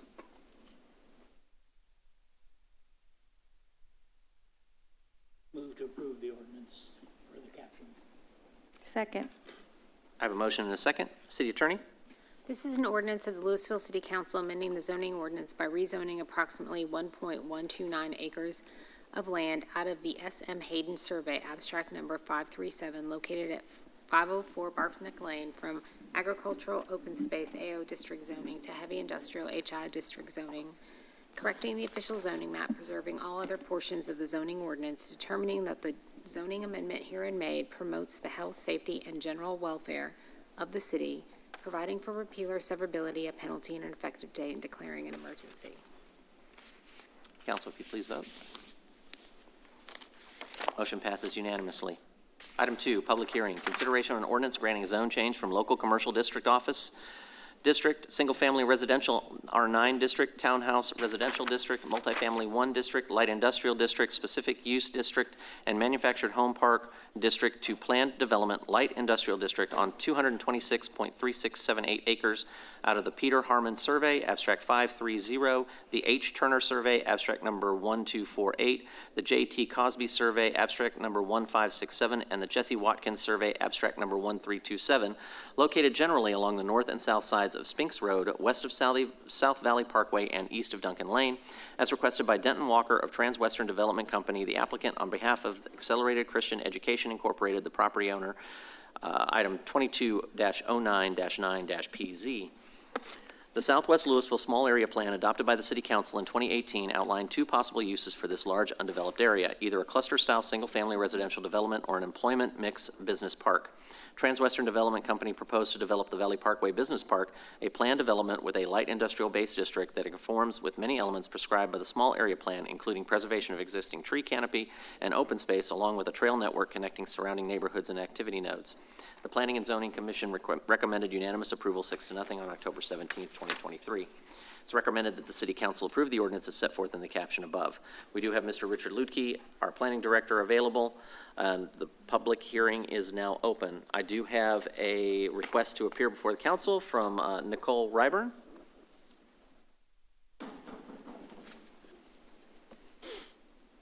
If you would please state your name and address for the record.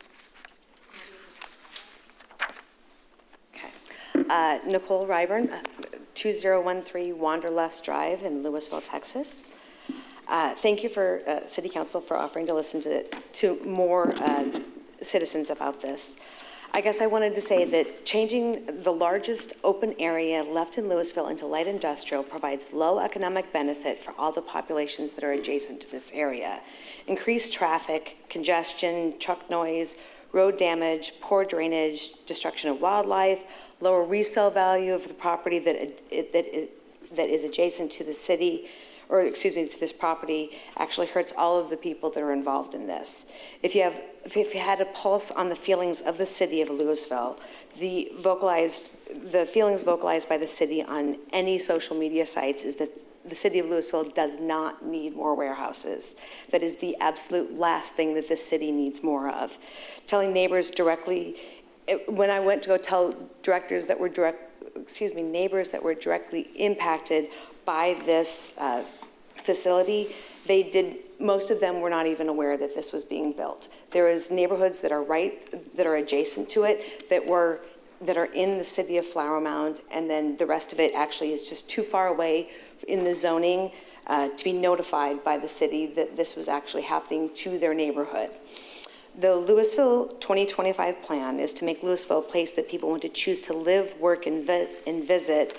And the Southwest Lewisville Small Area Plan that we just spoke about, actually, they decided in 2018 that this would be best served by having single-family residential development or an employment mix business park, and this light industrial is neither of those. Lewisville 2025 plan is to make a place to live, work, and visit, and let's discuss how this doesn't fit into this vision. To live in Lewisville, this change to light industrial will border a manufactured home community of around 1,500 people, a housing community in Flower Mound, an apartment community in Lewisville, Flower Mound recreational facility, and a school whose population, a large amount of this population walks to and from school. So it will impact all of those people there. Valley Parkway and 3040 become the main artery roads to access this new site, and one would offer Spinks Road as a direct route to and from these 10 warehouses that Lewisville has vocally said they do not want. And it does not have it would offer Spinks Road as the direct route. These warehouses don't have, the roads that are surrounding this don't have wide enough lanes. They do not have turn lanes. They don't have traffic signals. They merge onto 121 at a stop sign that they legally can't, they can't take a right and get onto 121. So essentially the infrastructure around this facility is not planned out to benefit the city. All of the traffic that it will create and the additional wear and tear on the roads will be significant. Trucks must merge onto 121 access road controlled by one stop sign that follows perpendicular to 121 on Valley Parkway, where the speed limit is 50 miles an hour. That is not going to be a good place for trucks to be entering and exiting 10 warehouse facility that's there, in addition to the ones that are already there. Making this area safer and flow better is not in their plans. It is in their plans to actually get the minimum requirements taken care of so they can check them off and move on to their next property. An alternate access point could be 121 Business at Vista Ridge Mall Drive, which would require trucks to do a U-turn going north in an already very congested light. Leaving or entering these new facilities would require semi-trucks to pass through all or some of these residents that I listed earlier. Thousands of residents will now have semis driving directly behind their homes and the schools. Trucks traveling past homes lowers resale value, rental property rates, and it becomes extremely unsafe for the children that are actually going to and from these schools every day. Trucks cause significantly more damage to the road. Per the Government Accountability Office, one 5-axle trailer has the same impact as 9,600 automobiles. The road stress is 10,000 to 1, and does the taxation possibly of vacant warehousing compensate for the damage to our infrastructure? And I don't have those numbers, but it doesn't seem like the city is going to benefit from this. It seems like the developers are. The average warehouse workers make $14.63 an hour, according to ZipRecruiter.com, making their average salary around $30,000 a year. People who make $30,000 a year can't live in Lewisville. They cannot afford to have any of the housing in any part of the city. The salary is around $20,000 less than the national average salary, and these employees will not be purchasing lunches in the area. They will not be buying cars from our city. They will not be participating in Lewisville at all. They will only be coming here to work and leave. They will not enrich Lewisville's building at all. Ms. Ryburn, if you could wrap it up, please. I'm sorry? Your 5 minutes have expired. Okay. If you could go ahead and put a bow on it, please. Oh, okay. I guess, sorry. The average warehouse is large, and I guess it's not good for the city. The city has worked very hard, I guess, for making this to be a good facility, but it doesn't serve this. It doesn't serve the citizens. Thank you. Thank you. Much obliged. Thank you. Mr. Ludke, you're available for questions, and we also have the developer here. Okay. So I have a couple questions. So very good points. Thank you for speaking. I appreciate that. There were several comments made about traffic and congestion. Richard, can you give us any insight into your thoughts about traffic and congestion along these streets and how they affect the neighborhoods around those proposed warehouses? The existing street network around there was designed and taking into consideration the patterns that have been there long term. I believe the former TI plant, which is now Convergence, was built, I believe, in the 70s, maybe even early 60s. So as that area evolved, our thoroughfare plan reacted to the development of light industrial uses in that area. And I could defer to our city engineer, but I believe our roadway system in that part of Lewisville functions very, very well for that type of traffic that is generated by these type of businesses.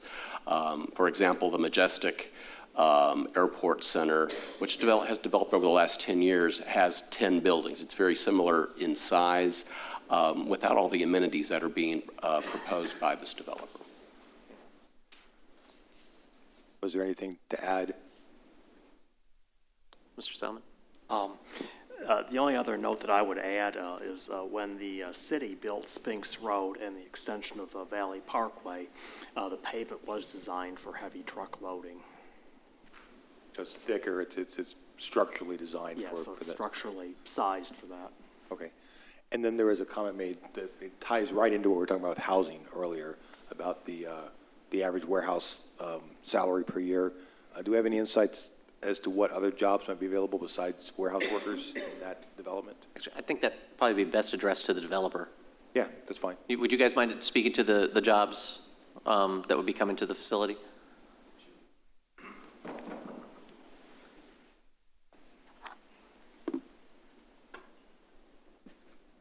Name and address for the record, please. Honorable Mayor, so my name is Denton Walker. I'm with Transwestern Development Company, and we're glad to be here. Thank you, City Council members. We've worked for the last 18 months with the city staff and Richard and his team to enhance the project from the standpoint of design characteristics, open space, tree preservation, 30-foot landscaping setbacks. We worked with the staff closely to enhance this project even greater than the warehouses that surround our project, Mayor. Can you speak to the employment? In terms of the employment, the type of project we're looking for is a project that would have higher salaries than what Ms. Nicole Reitman mentioned. We're looking to expand some of the tenants that currently and companies that currently are in Lewisville that call Lewisville their home, and we're looking to keep those companies here. We want to keep those companies that are in Lewisville now. We're looking to recruit national corporations to the city of Lewisville. That would be high-paying jobs. That would be corporate offices. There would be some warehousing traffic. The roads that it currently exists, Spinks Road, that is land that was dedicated by the landowner. So our view is this is a high-end business park with high percentage office, Mayor. Thank you, sir. Other questions? I have, are you done? Go ahead. I might have some more depending on what okay. you say. So, it's fine. So and I'm not quite sure who this is for, but you know, I'm just looking. I'm looking at an aerial because I had initially the same reaction. We're like, oh, that's a lot of warehouses. You know, do we need more warehouses? And you know, I look at an aerial, and there's this piece here, and then there's warehouses everywhere. So really, there's warehouses on the east side of this property, right. East of Valley, and then there's, you know, once you get over into Flower Mound, past, I'm not quite sure what that road is, perhaps that's Garden Ridge. There's a whole bunch more over there. So really, this is a connection piece between two light industrial districts that I have to imagine. Do we know what the existing traffic pattern are the trucks going through there now? Yes, they are. Okay. And so then what it comes down to is, you know, I'm like, oh, if we could get some residential there, that would be great. Can you talk about what some of the viability of having residential here? I know we've got is it a sewage treatment plant just on the other side into Flower Mound that's there. There's the gas well there. Can you talk about some, like, how viable would it be to have a residential subdivision come into this property? Yes, staff has looked extensively at the two different options that were suggested as part of the Southwest Lewisville Small Area Plan. And it is a beautiful piece of property. And if it were located elsewhere, if it were, along the lake, it would probably be a perfect spot for a very high-end conservation-style development for a residential community. But you also have to kind of think about the process of entry is something that a lot of urban designers think about when you're trying to come to your neighborhood. Any neighborhood that would be established here would have to go through an industrial area.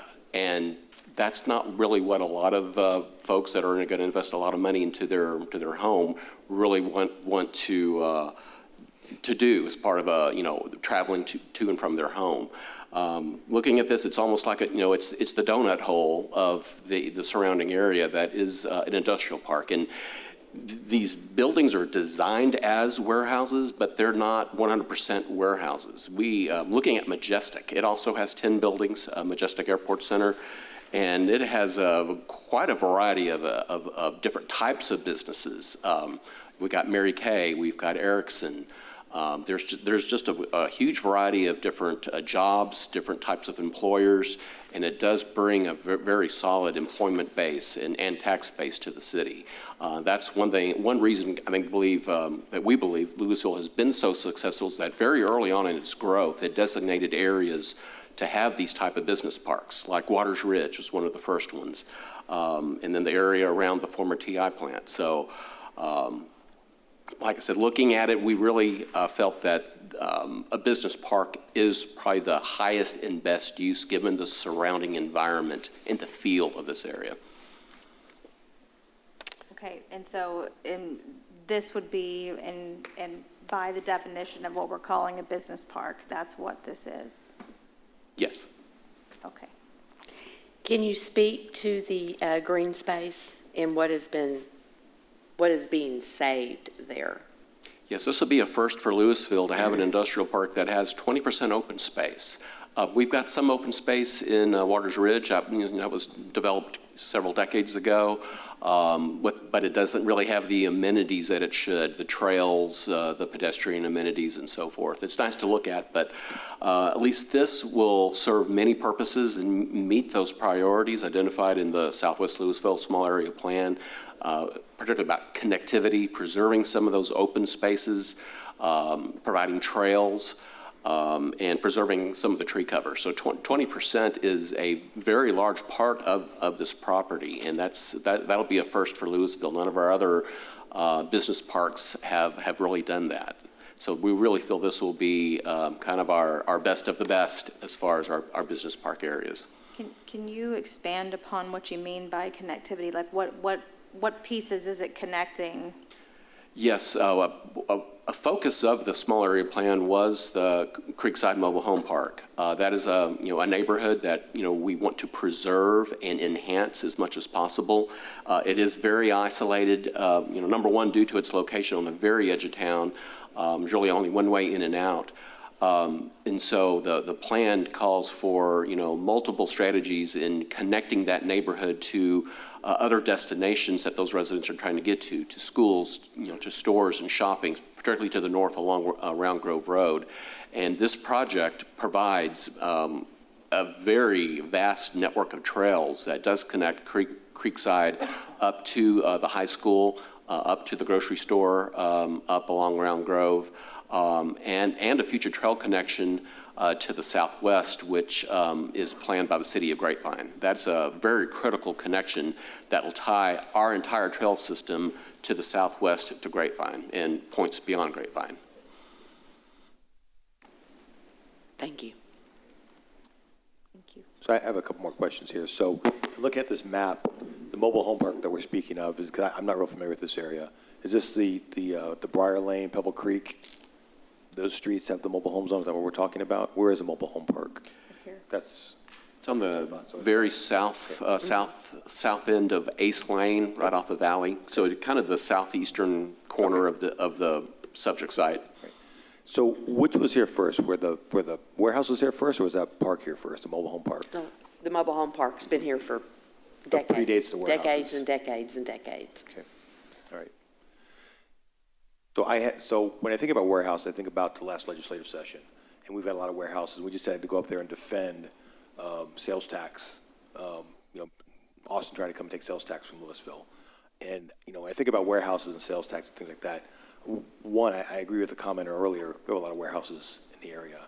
I'm not sure I can get excited about more warehouses in the area, especially if there's not an opportunity that we can ensure sales tax are going to be collected from these warehouses. So that's a concern that I put out to the room. I'd like you to comment on that, please. I couldn't understand you. Could you please speak a little louder? Yeah. All right. Thank you. All right. So to the commenter that came up first, there were concerns about warehouses. And I see this all the time on social media. We have a lot of warehouses in Lewisville. Do we really need more warehouses? Yes, we just had a legislative session where Austin was coming in and trying to take sales tax dollars away from the warehouse that we already have. So in this environment, I can't get real excited about more warehouses coming in if we're not guaranteed to collect sales taxes off of those warehouses to support the very development of those warehouses and maintaining them. So I was wondering if you could just comment to that. Comment on sales tax? If you could speculate on, you know what, I don't think I need you to comment at all. I'm not interested in warehouses up here, so I think we're good. Thank you.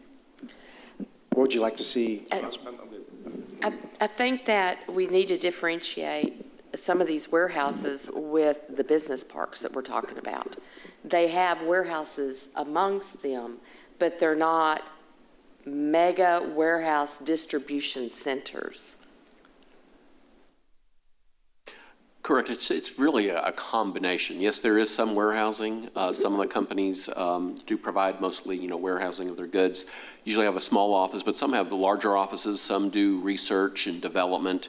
Like I said, there is quite a wide variety. Our economic development director, Mike, could elaborate a little bit more on the diversity of the type of businesses that we have in that part of the city.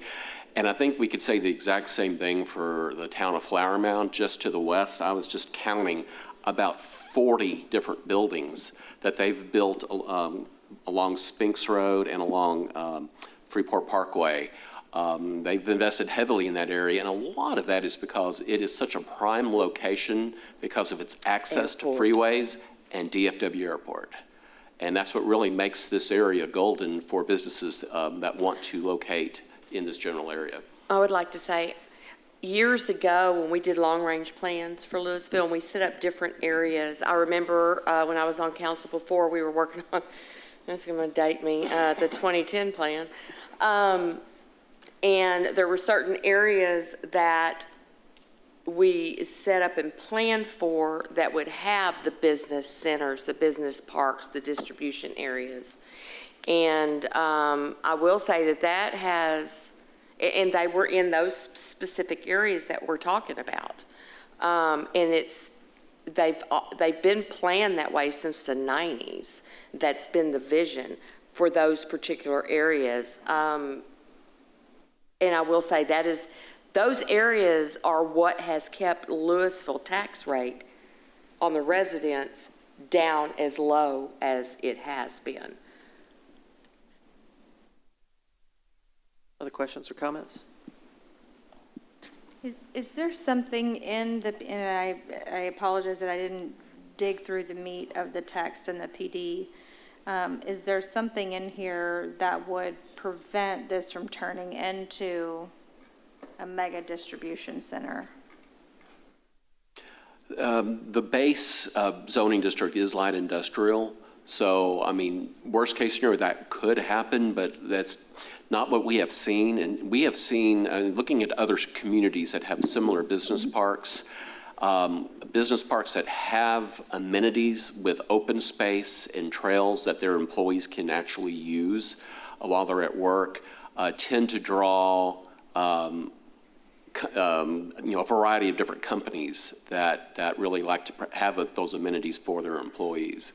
So I can't guarantee it, but I think it's highly unlikely. I think Denton can probably elaborate on that. Yeah, thank you, Richard. So the mega distributions you're speaking to, Councilwoman Green, are located on I-20 and I-30. This project is a business park. It's not a mega distribution facility. And it's been arranged and designed with the city staff. The 20% open space is a huge deal, and that we think that maintains the quality of the business park. We also have 30-foot setbacks. And by the way, none of these items are accommodated with any of the warehouses around us. This is enhanced from all the projects around us. It's the 20% open space, the 30-foot landscaping setback, the 15% tree canopy preservation, the 12-foot hiking and biking trail, the architectural design standards. So though some of you may not like warehouses, but this is the nicest warehouse business park you'll ever see. We work closely with the staff to enhance this business park. So, and I want to be clear. It's not that I don't like warehouses. They have a place. We have a lot of them already. That's my concern. And I'm sorry if my mic isn't picking up accurately, but I want to make sure that that's understood. We have a lot of warehouses already, and I have concern we're the warehouse town. So that's my concern with that.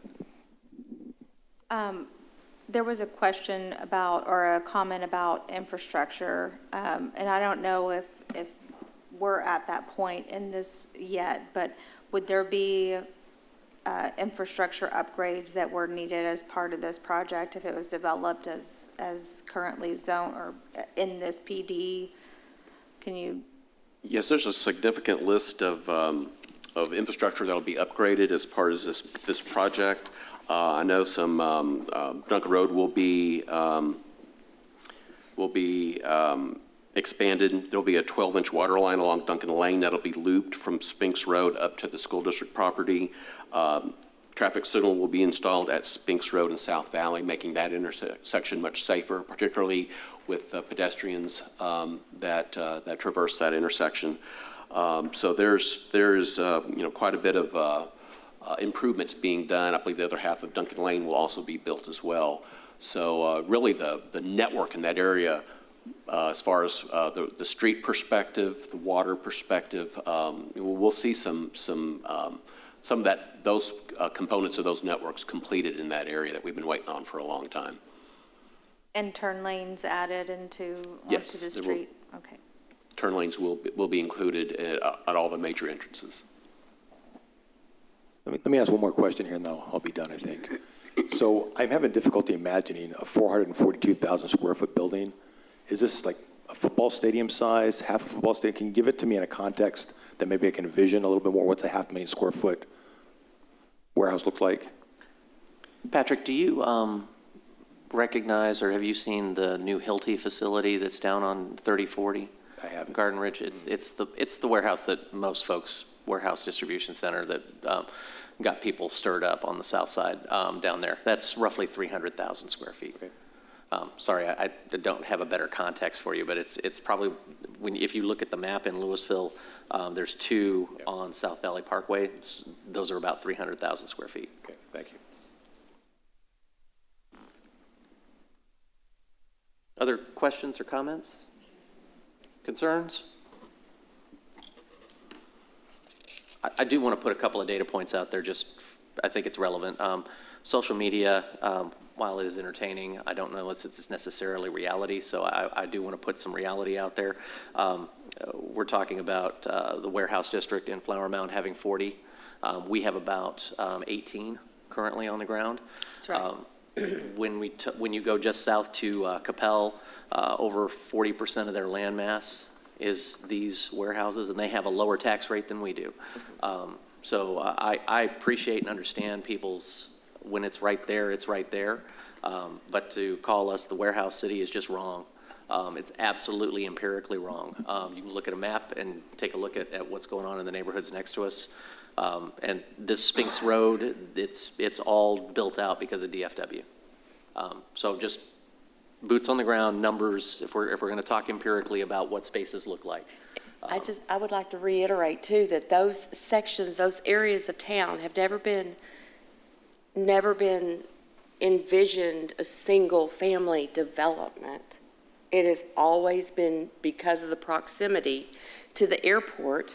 It's always been thought of as that's the perfect areas for this type of business development, and this type of business development is what keeps the tax rate as low as we possibly can and keep operating. And I think there was and we, a hope. again, our warehouses are half of what they would like to say are more affluent areas, Flower Mound, Coppell.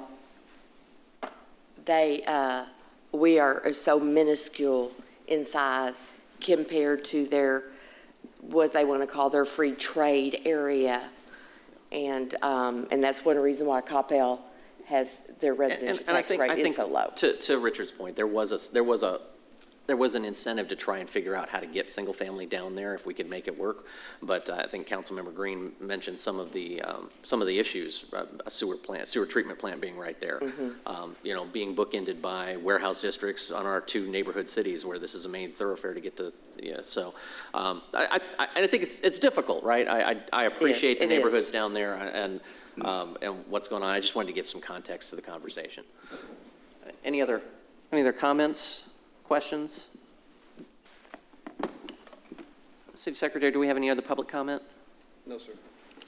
All right, Council, if there's no other conversation to be had on this, I'll entertain a motion to close the public hearing. Move to close the public hearing. I have a motion and a second. Council, please vote.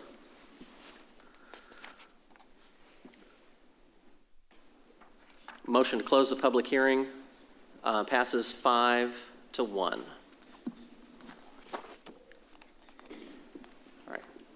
Any further discussion from council? Council, I'll entertain a motion to approve the ordinance as set forth in the caption. Or some other motion. Move to approve the ordinance as set forth in the caption. Second. I have a motion and a second. City Attorney. This is an ordinance of the Lewisville City Council amending the zoning ordinance by rezoning approximately 226.3678 acres of land out of the Peter Hermanson Survey, abstract number 530, the H. Turner Survey, abstract number 1248, the J.T. Cosby Survey, abstract number 1567, and the Jesse Watkins Survey, abstract number 1327, located generally along the north and south sides of Spinks Road, west of South Valley Parkway, and east of Duncan Lane, from local commercial LC district, office OD district, single-family residential R9 district, townhouse residential TH district, multifamily 1 MF1 district, light industrial LI district, specific use SU district, and manufactured home park MHP district to planned development light industrial PDLI district zoning, correcting the official zoning map, preserving all other portions of the zoning ordinance, determining that the zoning amendment herein made promotes the health, safety, and general welfare of the city, providing for repeal or severability, a penalty, and an effective date, and declaring an emergency. City Council, if you please vote. Motion passes 5-1. Thank you, Council, and everyone who gave your input on that one. Item 3, public hearing. Consideration on ordinance amending Volume 2 of the Lewisville City Code, known as the Unified Development Code, by amending Article 3, Chapter 6, Zoning Petitions and Procedures, and Chapter 10, Zoning Text Amendments and Procedures to update certain notification requirements outlined therein by amending Article 5, Chapter 1, Section 6, Nonconforming Use, and Chapter 2, Termination of Nonconforming Uses, to update certain processes outlined therein, and amending Volume 1 of the Lewisville City Code, known as the Code of Ordinances, by amending Chapter 11, Section 11 through 7, Sign 11-7, sign specifications and design to update standards for nonconforming signs.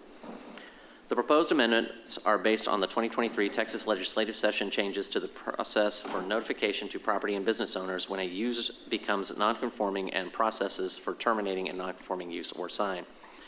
These amendments are required to maintain conformance with state statutes. The Planning and Zoning Commission recommended a unanimous approval 4-0 on October 3rd, 2023, and it is recommended that the City Council approve the ordinances set forth in the caption above. We do have Mr. Richard Lutke available, and the public hearing is now open.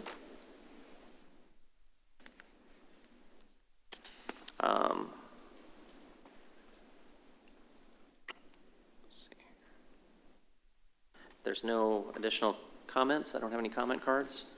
Move to close the public hearing. I have a motion to close. Second. Council, please vote. Motion passes 6-0.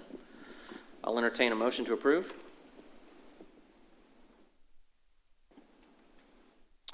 Motion to approve. Second. I have a motion and a second. City Attorney? This is an ordinance of the Lewisville City Council amending Volume 2 of the Lewisville City Code, known as the Unified Development Code, by amending Article 3, Chapter 6, Zoning Petitions and Procedures, and Chapter 10, Zoning Text Amendments and Procedures, to update certain notification requirements outlined therein, by amending Article 5, Chapter 1, Section 6, Nonconforming Use, and Chapter 2, Termination of Nonconforming Uses, to update certain processes outlined therein, and amending Volume 1 of the Lewisville City Code, known as the Code of Ordinances, by amending Chapter 11, Section 11-7, Sign Specifications and Design, to update standards for nonconforming signs, providing for repeal or severability, a penalty, and an effective date, and declaring an emergency. Council, if you'd please vote. Motion passes unanimously.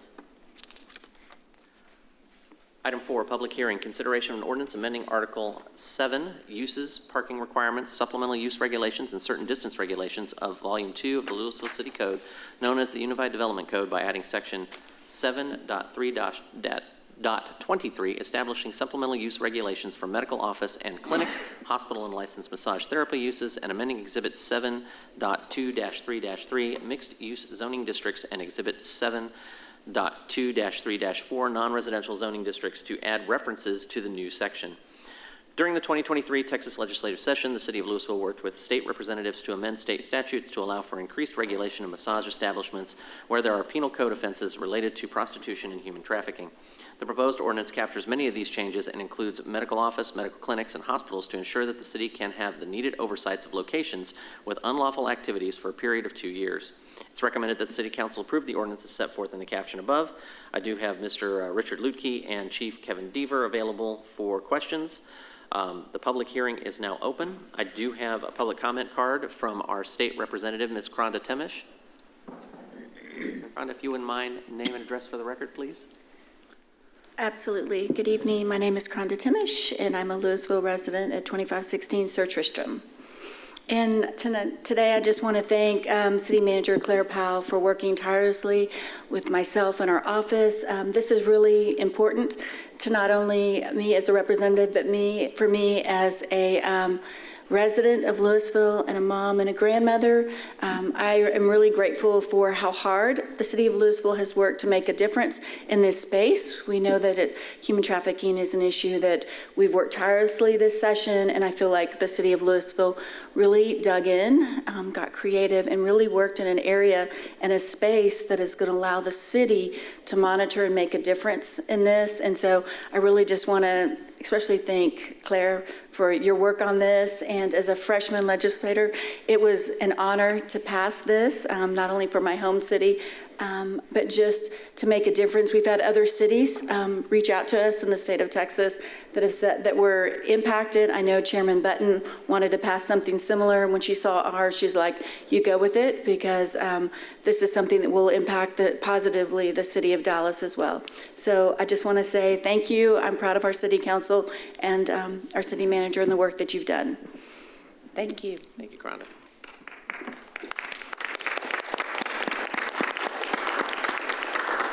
I want to be clear, this wouldn't have happened if council had not addressed this as something important to our legislative agenda for the year. And I also want to be clear that Representative Kronda Temish, you would think this would have been a no-brainer in Austin, but people down there get so wrapped up in the idea of power that they forget that these laws impact people's lives, and they're worried about what we might do with extra power. Oh, we might make it harder for people to traffic. Yeah, so thank you for being the voice of reason down there and getting this passed, because it was a lot harder fight than it needed to be. With that, I'll entertain a motion to close the public hearing unless there's more comment. Moved. Second. I have a motion and a second to close the public hearing. Council, please vote. Passes unanimously. I'll entertain a motion to approve. One more hoop to jump. We got one more. We got one more. Move to approve the ordinance as set forth in the caption. Second. I have a motion and a second. City Attorney. This is an ordinance of the Lewisville City Council amending Article 7, uses, parking requirements, supplemental use regulations, and certain distance regulations of Volume 2 of the Lewisville City Code, known as the Unified Development Code, by adding Section 7.3.23, establishing supplemental use regulations for medical office and clinic, hospital, and licensed massage therapy uses, and amending Exhibit 7.2-3-3 mixed-use zoning districts and Exhibit 7.2-3-4 non-residential zoning districts to add references to the new section, providing for repeal or severability of penalty and an effective date, and declaring an emergency. Council, if you please vote. Motion passes unanimously. Chief, use it well. Item 5, public hearing, resolution of the City Council of the City of Lewisville, Texas, providing for the adoption of an amendment to the city's 2022 annual action plan as required by the U.S. Department of Housing and Urban Development to reallocate funds from the Fox-Hembry Historic Cemetery Project to the Southwest Parkway Complete Street Design Project. The 2022-2023 CDBG annual action plan included a project to revitalize the historic Fox-Hembry Cemetery. The project was funded $259,513. HUD required an up-to-date deed so the city can enter into an agreement with the property owners. The current deed for the cemetery, however, is from 1895 and is not reflective of current descendants. The timeline to determine heirship is going to take longer than anticipated, and the city needs to spend the CDBG funds to meet timeliness. The Southwest Parkway Complete Streets design process has begun. The agreement has been signed with the consultant, and the internal kickoff meeting was held on September 26, 2023. The project's costs have come in higher than originally estimated in 2021 when funds were allocated. Reallocating these funds to this project will alleviate the burden of the cost on the general fund. It's recommended that the City Council approve the resolution as set forth in the caption above. The public hearing for this is now open. Any questions, any comments? Just one comment, Mr. Mayor.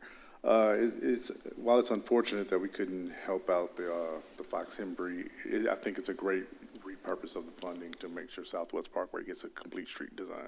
Yeah, agreed. And I believe that once they get their paperwork figured out, that this can absolutely come back to council to be reviewed again. Absolutely. If nobody else has any comments, I move to close the public hearing. Second. I have a motion and a second to close the public hearing. Council, please vote. Passes unanimously. I'll entertain a motion to approve the resolution.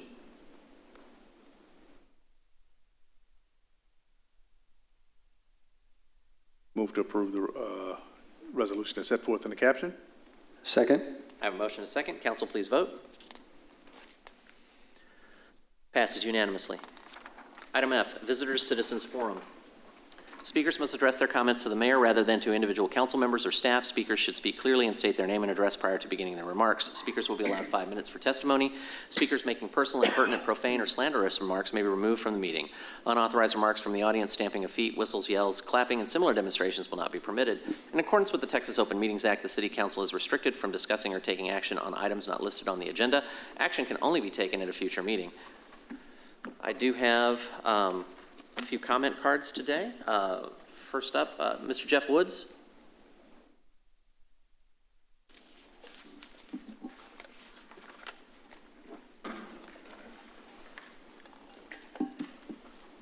Name and address for the record, please, sir. Yes, good evening, Mayor and Council. My name is Jeff Woods. I'm from 1001 Forest Park Drive, Lewisville, Texas.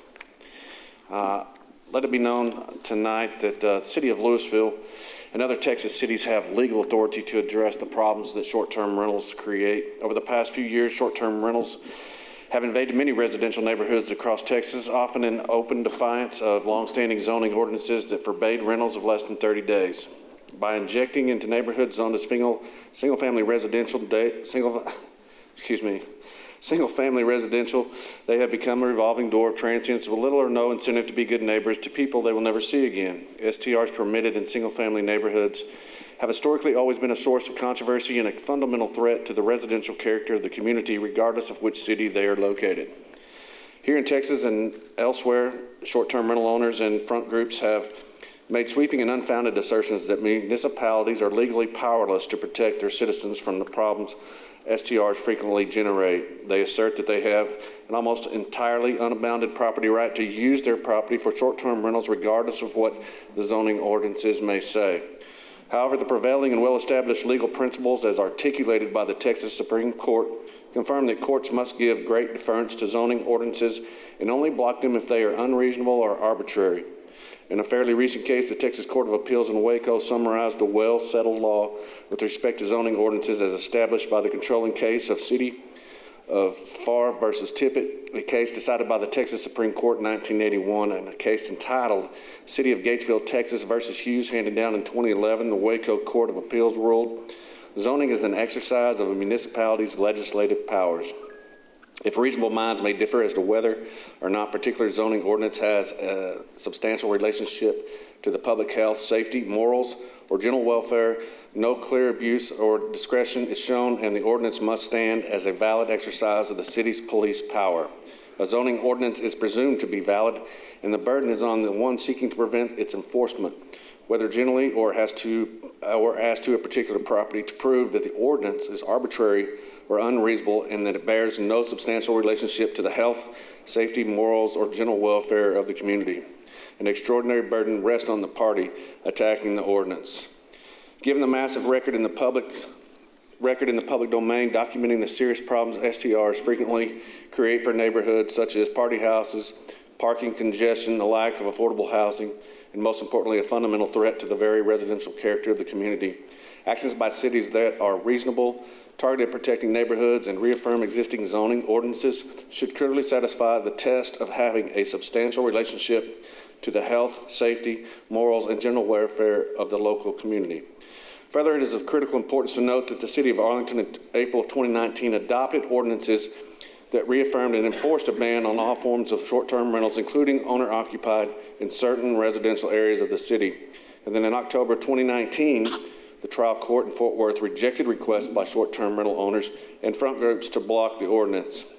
On July 21st, 2021, the Fort Worth Court of Appeals affirmed that decision and dismissed all challenges to the Arlington ordinance. On January 28, 2022, the Texas Supreme Court rejected the attack by short-term rentals on the decision of the Fort Worth Court of Appeals, and on December the 6th, 2022, the plaintiffs in that case, faced with a looming trial date in February 2023, voluntarily dismissed their case with prejudice, meaning they can never bring those claims again. So the Arlington ordinances remain fully in effect, as has been the case since April of 2019. In short, the claim by short-term rental owners and front groups that Texas law forbids cities across the state from adopting reasonable zoning ordinances to address the real life and severe issues that STRs most often produce in residential neighborhoods is a self-serving spin. We as voting citizens and residents are asking you, as our elected officials, to hear our concerns, setting aside all personal preferences, agendas, opinions, and biases, and to be our voice on this issue and take appropriate measures to ensure that healthy residential neighborhoods are not turned into blighted zones populated by many hotels. Avoiding legal mitigation is one of the city's utmost concerns, and so I'm perplexed at the hesitation from this city to not follow the Arlington model proven precedent. It has been upheld in the state level and by the Supreme Court of Texas, the same court jurisdiction that the city of Lewisville falls under. Bottom line is this hesitation to enact a proven precedent in lieu of an unprecedented and unproven plan will come at a very high price to the city of Lewisville elected officials and constituents. If the city of Grapevine did it and the city of Arlington did it, why can't we and why can't you? The reality is for you as council members delegated to vote on this issue on behalf of your constituents is that there are only two sides to this issue. Either you approve of the STR in single-family neighborhoods and think they're an asset to our community, or you oppose them because they are a proven problematic issue and by no means play an enhanced role in the Lewisville 2025 vision plan. It's as simple as that. There is no middle road on this issue. Thank you, Mr. It's black or white, but it's your individual decision to make, and our very livelihoods at stake in that decision. Thank you, sir. Ainsley Stelling.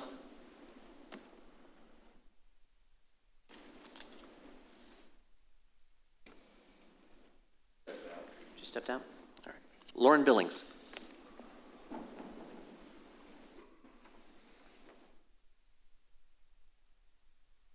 Name and address for the record, please. Okie dokie. My name is Lauren Billings. I live at 1008 Vancouver Drive, Lewisville, Texas, 75077. So, I'm going to talk, first off, hello everyone. Happy November. Sorry. I'm just going to talk about what's going on with me and my journey to own a home.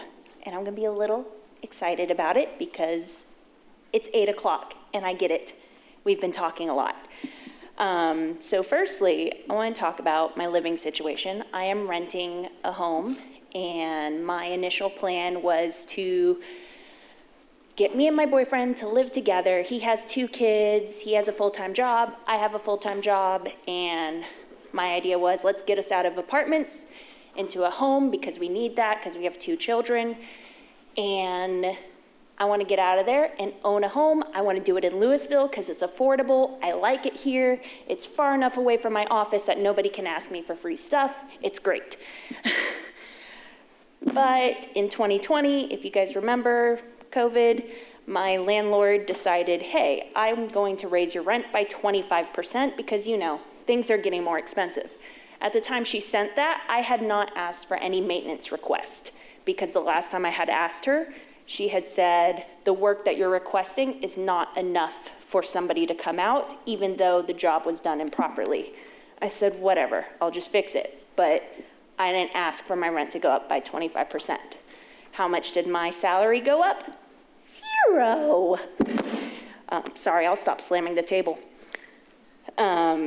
So that was a bit of a pitfall, but now that October's here, student loans are back in session, and luckily I got those deferred, but then it dawned on me that it'll take me about 7 years to pay off my student loans. But in about 7 years, my kids are gonna be going to college. How am I supposed to save up money for them to go, but they're probably just going to go back into the debt game, unless if they're like super great and get all these scholarships, which I can push to them, but I'm not gonna push my kids down a hole and stress themselves out if they don't wanna do that. So I gotta go with their flow, but I wanna help them out because I wanna provide to them, because that is my job as a stepmom, is to be the person that they need. However, I feel a lot of anxiety and worry about my future situation because I can't even compete for a house right now. I don't have $20K over asking price to bring. I can't save money when my landlord has these unregulated rates. I can't compete with these investors coming into the neighborhoods and opening a short-term rental or whatever, getting into the rental game. I can't deal with my student loan. I'm not making more money. I don't know what to do. And I'm worried that this problem is just gonna get exacerbated into the next generation. And I don't like this game of debt, and I don't like it for the children either. But needless to say, I'm disgustingly optimistic. So I'm gonna wear my smile like my armor, and I have faith that things are gonna get better, and that's why I'm talking here tonight, because I need you to know what my situation is like, a 33-year-old with 2 kids and a boyfriend, just trying to get through life. Because I don't know what y'all's situation is like, but it kind of sucks over here. But thank you for listening. I'll see y'all later. Ainsley Stelling.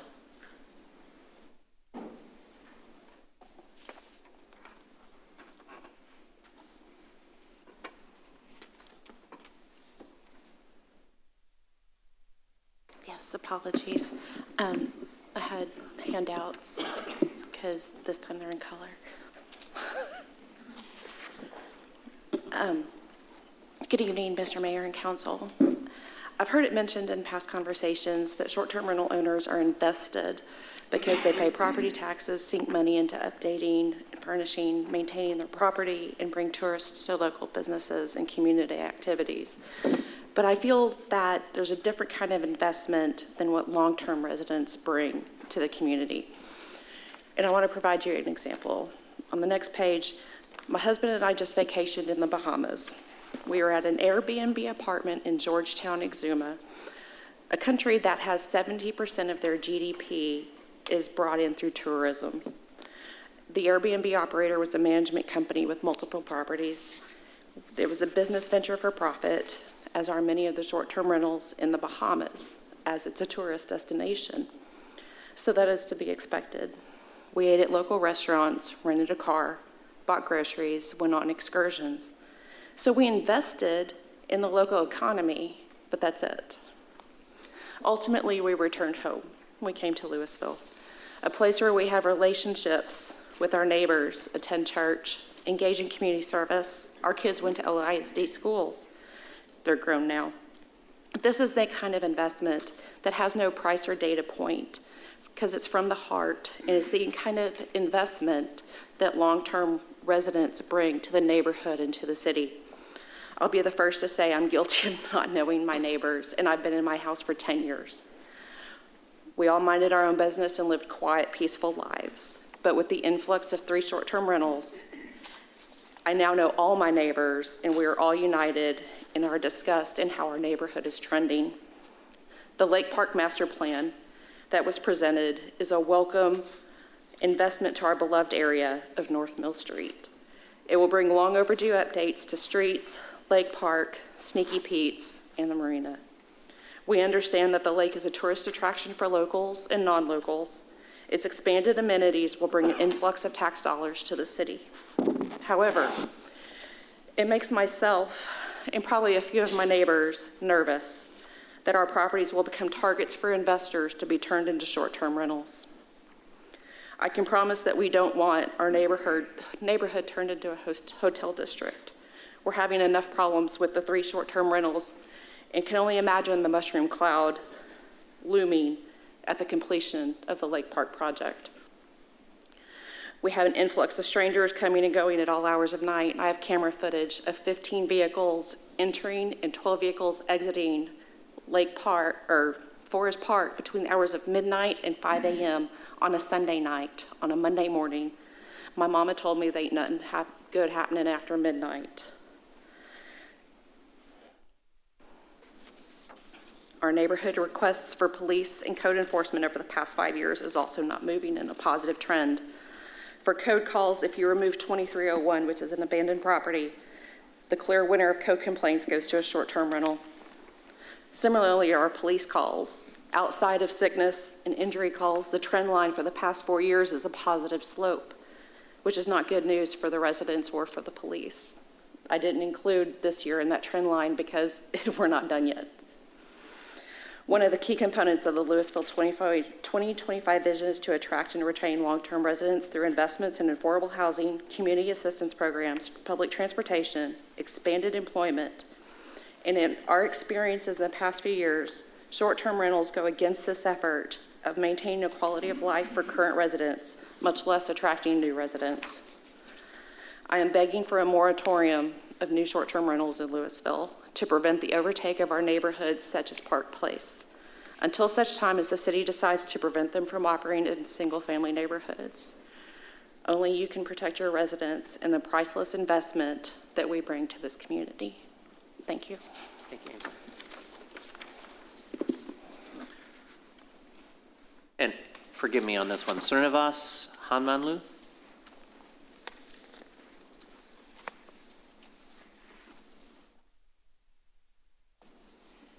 Name and address for the record, please, sir. Good evening. My name is Srinivas Hanmanlu, and I live on 3421 Courtney Drive in Flower Mound, Texas. So today I'm here on behalf of DCICA, which stands for Denton County India Cultural Association.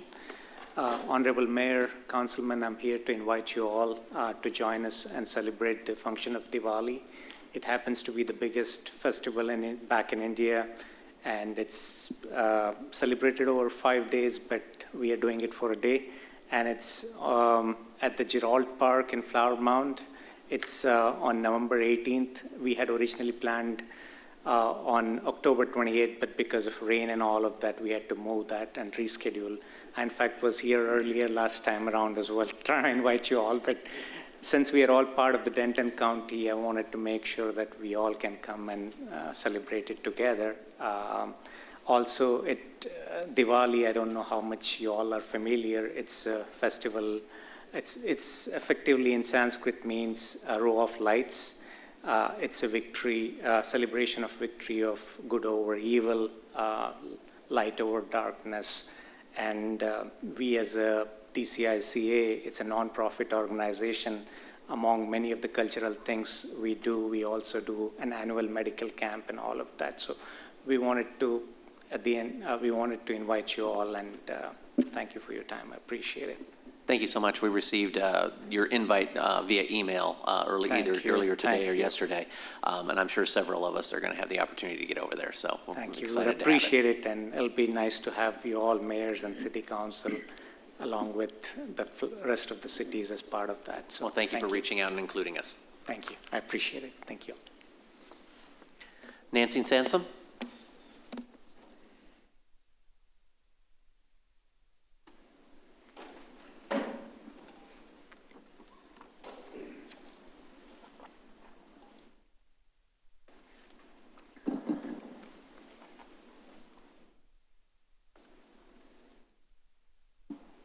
Good evening. Good evening. It's a pleasure to be with you all again, as ever. My name is Nancy Sansom. I live at Evergreen at Lewisville, 415 South Garden Ridge Boulevard, and I've been a resident there for 5 years. Because many aging seniors are experiencing financial difficulties, 2 years ago, we formed an advocacy organization working to help seniors with resources for their cost-burden rent, transportation, utilities, and food. We are presently known as a Lewisville Senior Living, Senior Living Challenges, or our logo is Seniors Helping Seniors. Since then, with the help of you, all of you, the city mayor, all you councilmen, and the city manager, Claire, Alicia, Chris, Rachel, and the rest, also including U.S. United Way Denton, CCA, Salvation Army, the county commissioner, Bobby Mitchell, Judge Andy Eady, and the Neighborhood Baptist Church, and many other entities. We have been very blessed. And also, we are being followed by CBS Channel 11 that want to do videoing of our progress, and also the Denton County Records. Currently, Salvation Army has brought us hope this month to us Lewisville seniors with new subsidiaries for helping our seniors deal with unaffordable rent. To continue to partner and work with our various networks, and we are grateful for all of their responses. We are also active participants in the various local health and wellness conferences and expos. We just recently exhibited at the Thrive Recreation Center and the Golden Triangle Mall in Denton. Further conferences vendor exhibits include Senator Tan Parker, his support of the Flower Mound Seniors Fair on Saturday, December 9th. We also will be meeting with Mayor T.J. Gilmore and Mayor Derek France from Flower Mount, and to discuss future goals and objectives. Commissioner Bobby Mitchell is assisting us in scheduling appointments with Michael Burgess at Lake, Texas, Senator Tex Cruz, and Senator John Cornyn in their Dallas offices. In closing, this year is a very exciting time for us as we grow and have more contact with many more key officials and Lewisville seniors and nonprofits in our efforts to help those of us struggling with this house rent crisis. So I want to thank you very much tonight for again listening to us, and we really appreciate it. Thank you. Thank you, Nancy. Willie Peterson.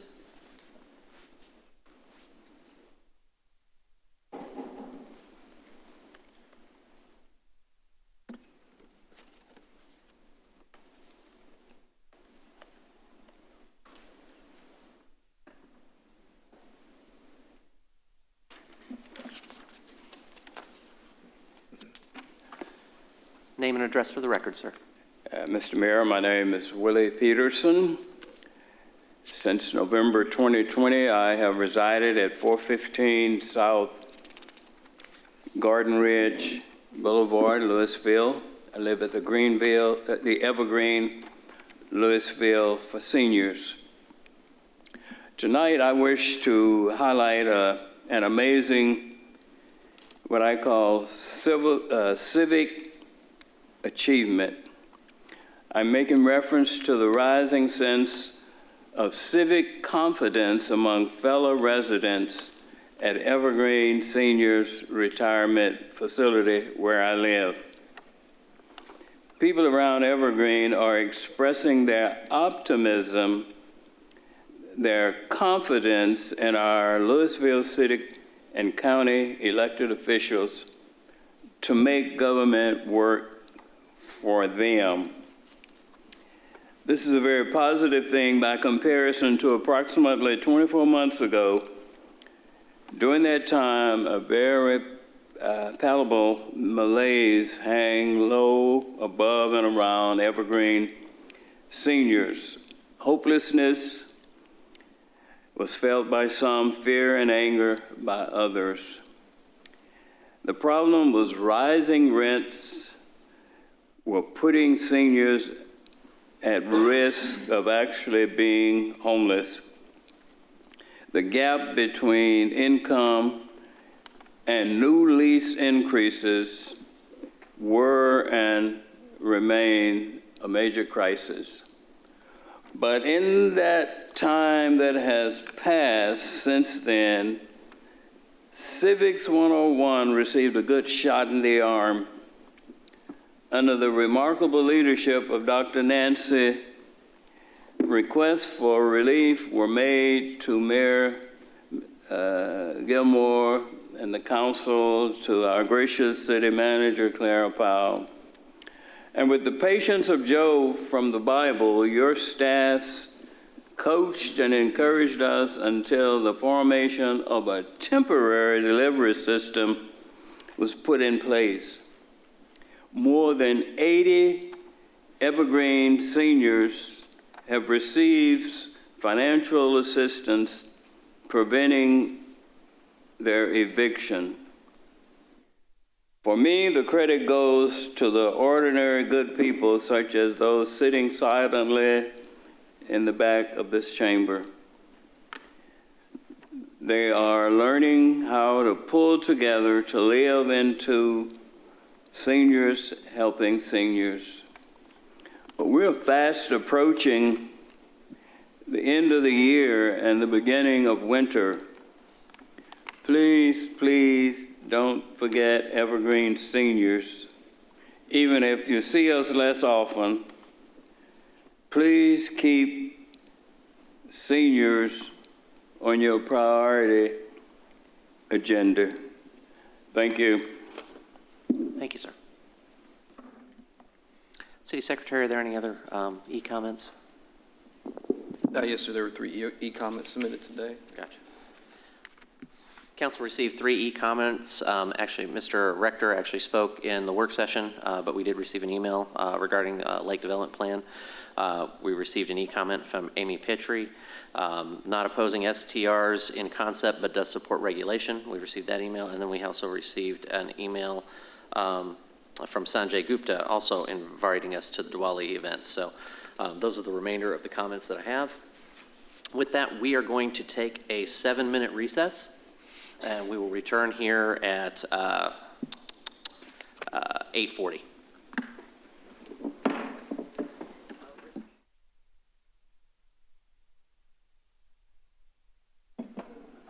All right, it is 8:40. We're back in session. Item G, consent agenda. All the following items on the consent agenda are considered to be self-explanatory by the council and will be enacted with one motion. There will be no separate discussion of these items unless a council member or citizen so requests. For a citizen to request removal of an item, a speaker card or e-comment must be filled out and submitted to the city secretary. City secretary, do we have any comments or requests on the consent agenda? No, sir, we do not. Council, I'll entertain a motion. Move to approve the consent agenda.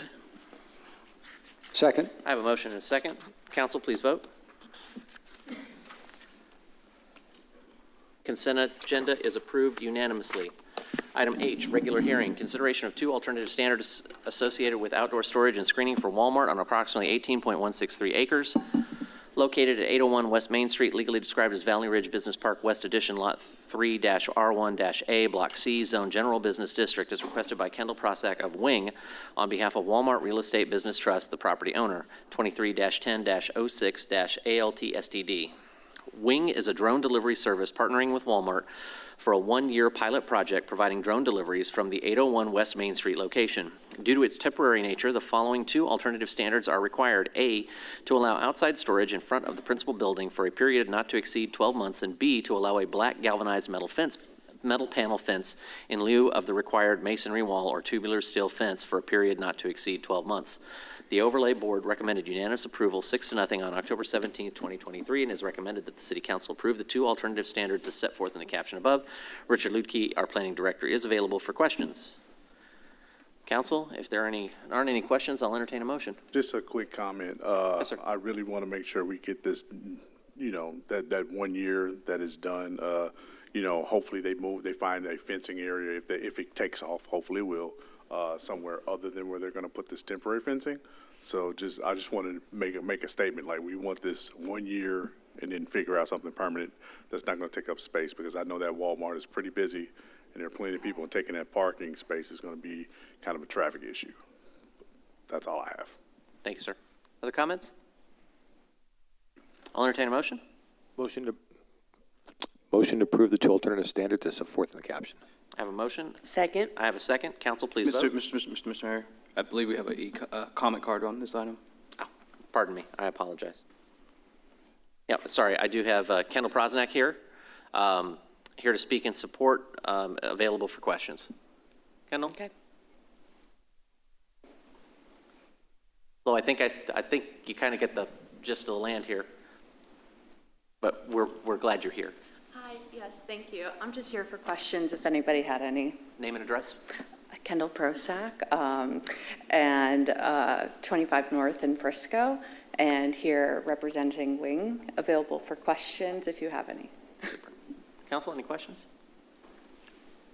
If there are no questions, then if you would, I have a motion and a second. Please vote. Motion passes unanimously. We're excited to see Wing here. Thank you.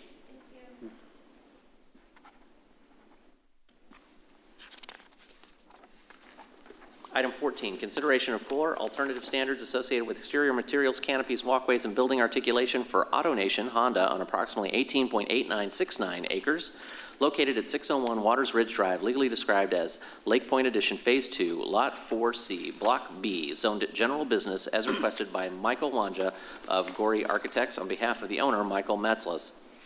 23-08-12-ALT-STD.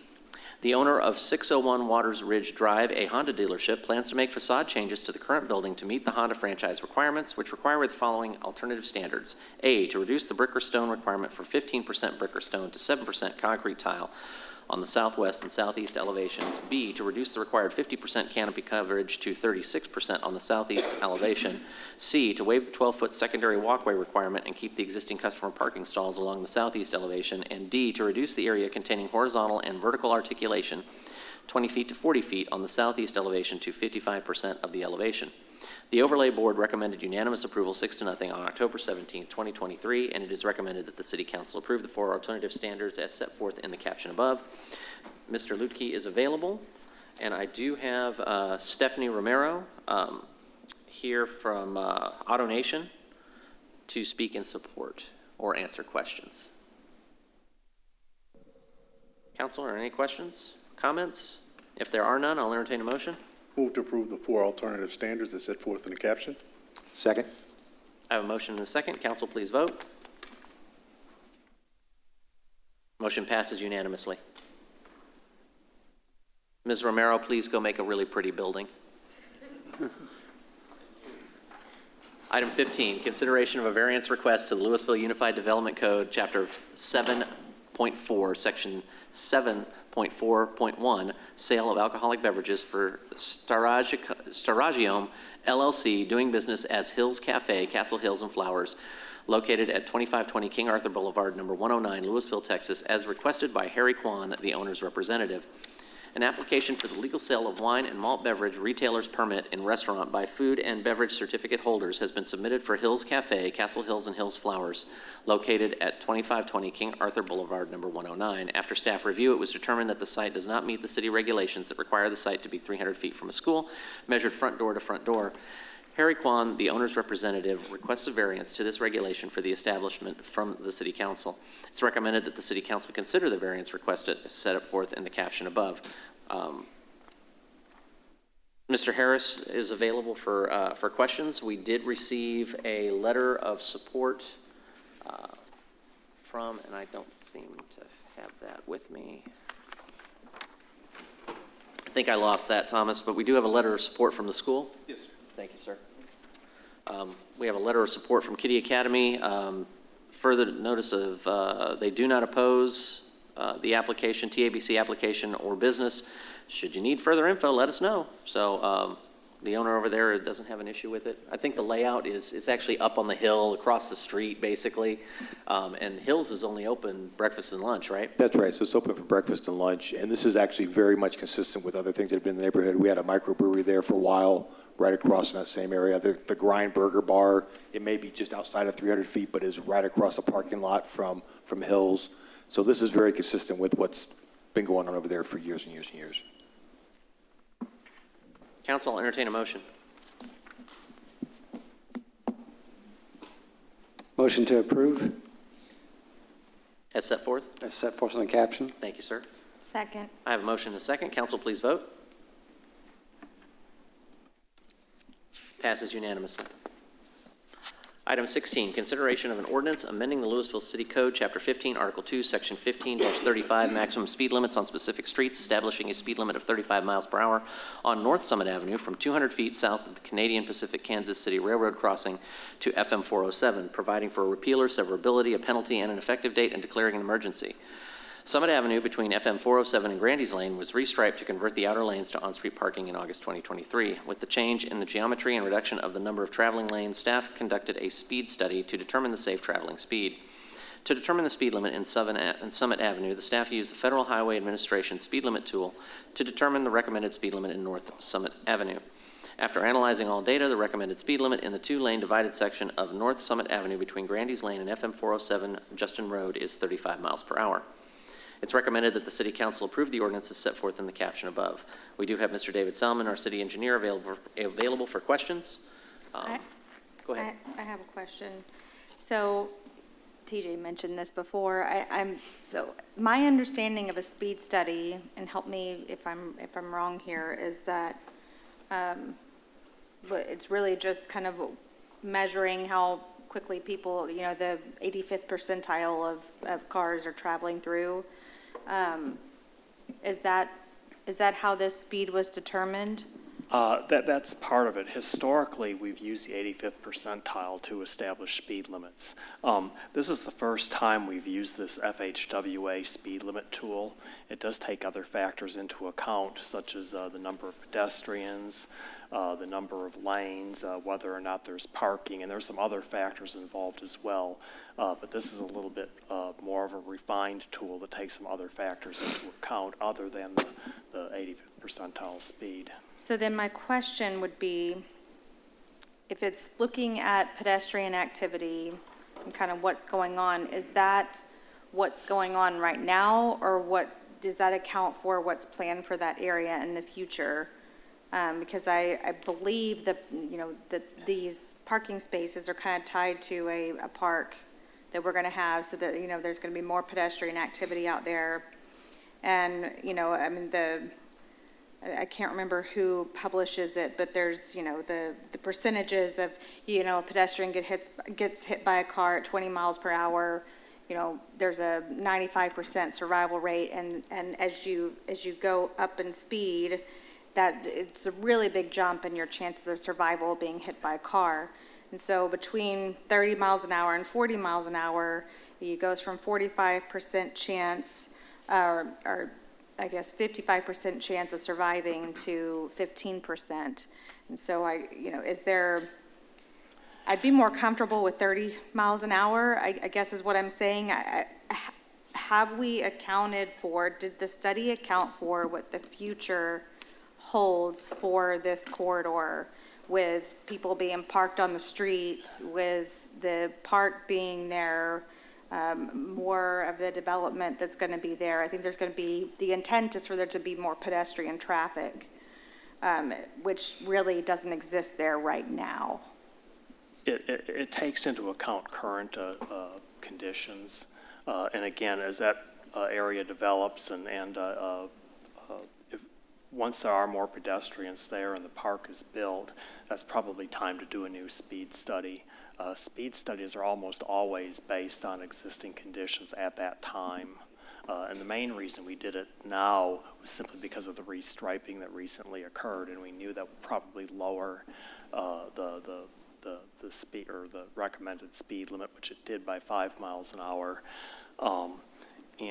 So in a situation like this, we'd probably have to come back later after the park development and there were more pedestrians, and then rerun that again based on real-time data. So how long of a process does that take? Because I don't want to open up a park and then wait for a certain period of time. Like I said, this study was done in response to the restriping that happened just a couple of months ago. Probably takes longer to do the signs than it does the study. Yeah, no, the study is basically something that can be done in a matter of a week and maybe a couple of days to analyze the data, but it's a pretty quick deal.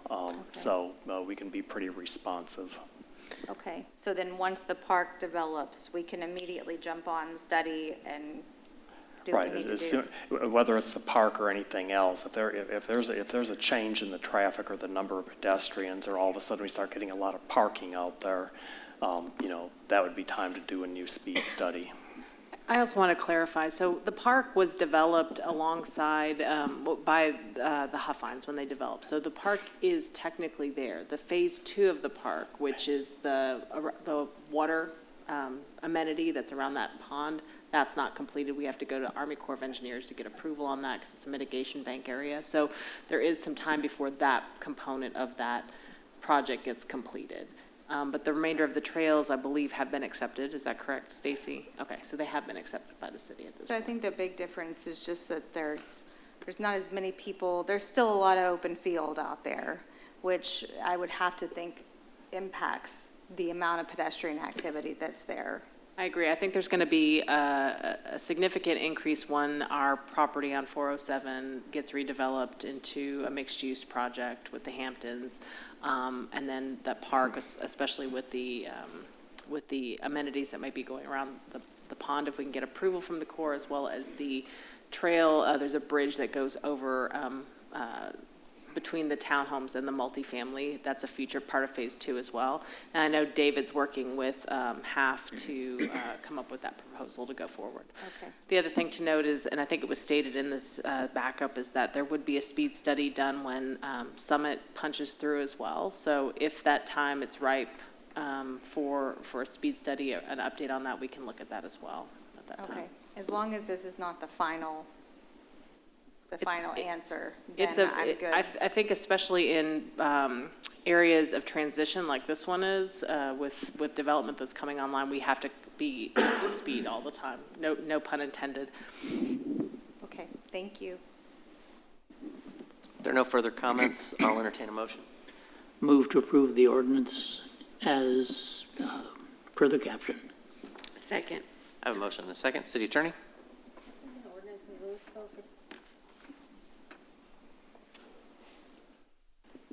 This is an ordinance of the Lewisville City Council amending the Lewisville City Code, Chapter 15, Article 2, Section 15-35, by amending the speed limit on North Summit Avenue, providing for repeal or severability, a penalty, and an effective date, and declaring an emergency. Council, please vote.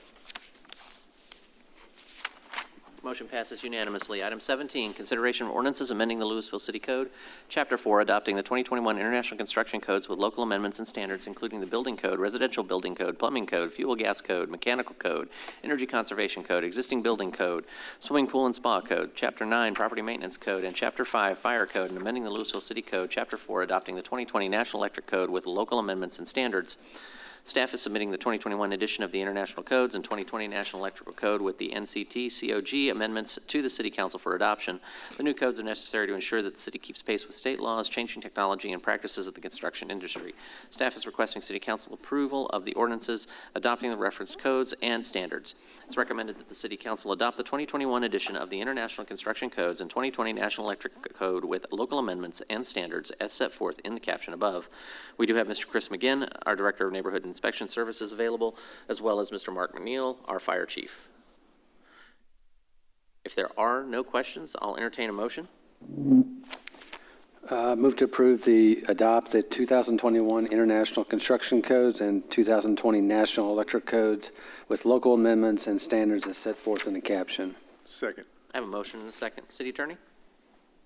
This is an ordinance of the Lewisville City Council amending Article 2 Building Standards of Chapter 4 Building and Building Regulations of the Lewisville City Code by amending Sections 4-26, 4-28, 4-29, 4-30, 4-31, and 4-32 to adopt the 2021 International Building Code, adopt the 2021 Energy Conservation Code, adopt the 2021 International Residential Code and its appendices AT and AW, and adopt local amendments to these codes, providing for repeal or severability, a penalty, and an effective date, and declaring an emergency. Council, please vote. Nope, I'm sorry, I have That's the 7 first more. one. Sorry about that.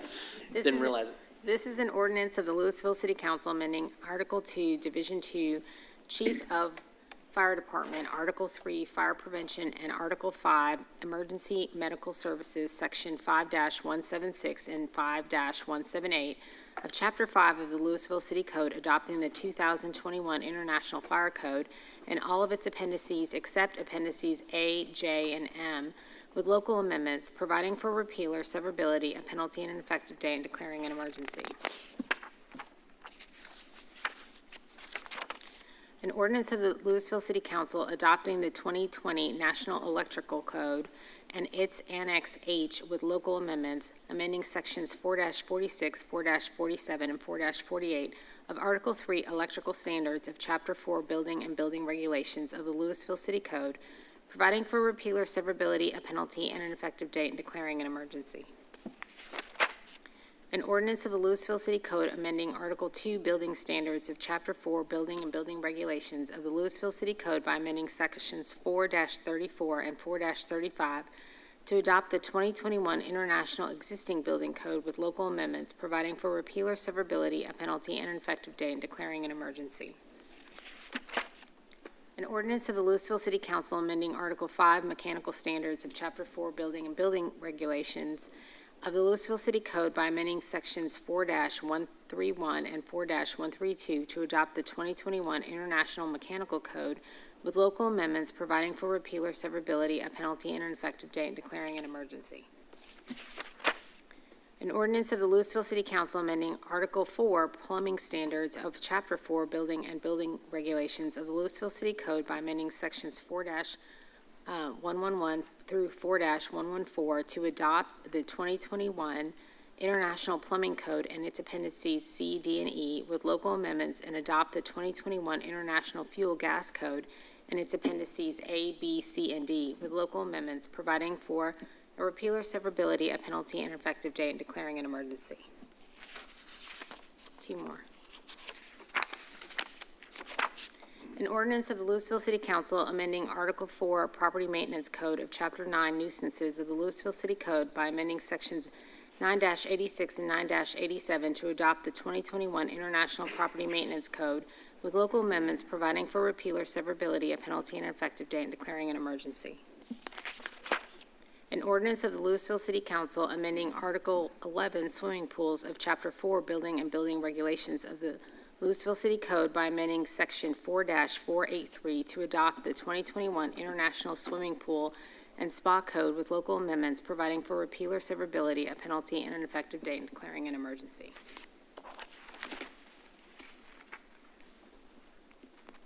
Council, please vote. Motion passes unanimously. Item I, reports. Reports are about items of community interest regarding which no action will be taken.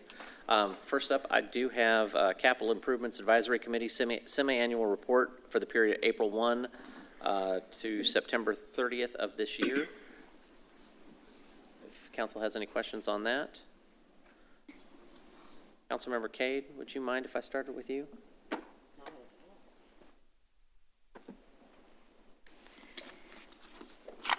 I really don't have anything to report.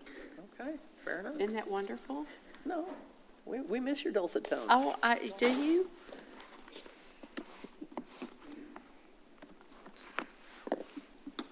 Councilmember Meredith, you got any dulcet tones for us? No. I do have some library activities for the week. Dazzling DIY Delights, say that 3 times. For children aged 9 to 12, Tuesday, November 7th, 3 to 4 p.m. Ticket required at the Bennett Program Room. Morning Book Buzz, Active Adult Book Club for adults, Wednesday, November 8th, 10 to 11 a.m. No registration required at the Crawford Meeting Room. And Anime Plus Makers for teens aged 13 to 18, Thursday, November 9th, 6 to 7:30 p.m. No registration required at the Hive Makerspace. And that's all I've got. Councilmember Troyer. Yes, Mayor, I have a number of activities at the Lewisville Grand Theater. First of all, The Music Man, presented by Christian Youth Theater, will be 4 performances from November 10th through the 12th. A Garden Secrets class on trees, presented by Keep Lewisville Beautiful on November 16th. Romeo and Juliet and Other Audience Favorites, presented by the Lewisville Lake Symphony on November 17th. And finally, an art exhibit just around the corner, featuring works by MFA students from UNT. There will be an opening reception on November 10th, and the exhibition runs through November 25th. And that is all. Thank you, sir. City Attorney? City Secretary? Mr. Ludke? No report, Mayor. Ms. Samples? I do have one thing. So next week on November 14th, we are going to be kicking off a new event called Unveiling Lewisville, where it's for new and existing businesses where they can come and hear from various city departments about how they can navigate and tap into resources available to them. So it will be at the Lewisville Grand Theater. It's free, and we just ask that you RSVP on our website. No report. How's that lake looking? It's looking a lot better. The recent rain got us up to 90.2%, or 519.9 feet. Great. Jim? And not all the water fell on the lake. Some of it fell on the building towards the end of October. But even with the rain, some minor delays on the project. But the wall framing, if you've been by the Public Safety Center, the wall framing is going up, parking deck steel, lots of block work, sprinkler system in the parking garage is going in. There's a lot of movement. Going to be starting the roofing on the fire station and steel framing. I mean, that thing is moving fast. We have some great pictures if you're interested. I posted them on LinkedIn, but I can send you a link to it as well. So. Thank you, sir. Mayor, Council, Lewisville residents, I'd like to just give out a reminder about the Community Resource Expo coming up this Saturday, November the 11th, from 10 a.m. to 1 p.m. at the Thrive, located at 1950 South Valley Parkway.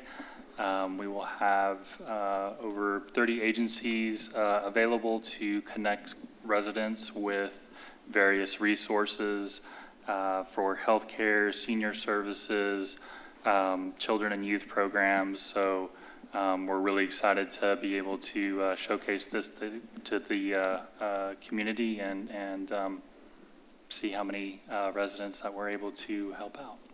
Thank you. Chief? No report. Chief? So, Mayor, just want to remind everybody, tomorrow's election day is vote day. Please go out and vote. There's had 15 propositions from the state on there, and 14, and several propositions for school board. So it's important to go out there and make your voice heard. That's all I have. Thanks, sir. Councilmember Green. Well, Patrick has stolen my thunder. Make sure your arm is ready because you got a lot of bubbles to fill in. It's going to take you a minute, but it's worthwhile. It's important. So make sure you go and vote. Councilmember Jones. Just a quick update. Just listening to our assistant city manager. I am watching the public safety building. It looks like it's moving at warp speed. And I saw the link in. It looks like half of the roofing is up there now. So it's going to be great. It looks like they're going to be on time. So great job. Yeah, good stuff. City manager? Nothing, Mayor. Have two small things. I want to thank the Native Prairie Society of Texas for spending some time out here and cleaning up part of Thrive Nature Center, as well as holding their annual conference at the Thrive. It was a great time, and of course they continue to praise Lewisville and its outreach for native plants within the landscape. So be looking for opportunities over the winter and spring to add a lot more local stuff to your yard. I'm really excited about that one. Next up, we also have the Red Kettle Challenge. For those of you who haven't been looking at the calendar, the holidays are coming fast and furious. The Red Kettle Challenge, of course, is Salvation Army's biggest fundraiser, and we are throwing down the gauntlet to the mayors of Highland Village, Flower Mound, Bartonville, and the Colony.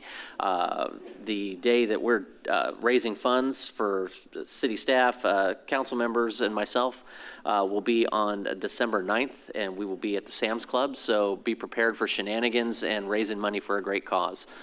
With that, we're going to go ahead. Yes, sir. One quick thing, Mr. Mayor. I just wanted to say Happy Veterans Day. That's this Saturday. I meant to say that forgot before. That one. Yeah. So I just want to thank all the people who served and who are currently serving in our military. Absolutely. Sorry, thank you, sir. No, I appreciate you making sure that got on the agenda. Next up, we have a closed session in accordance with Texas Government Code, Subchapter D, Section 551.072, Real Estate Property Acquisition, Section 551.087, Economic Development, Deliberation regarding economic development and negotiations, and Section 551.071, Consultation with Attorney, Legal Issues related to short-term rental properties. We are now going into closed session.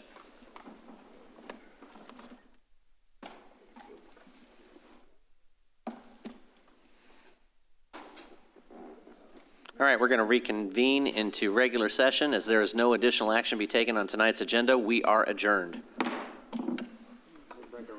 That's 10:32.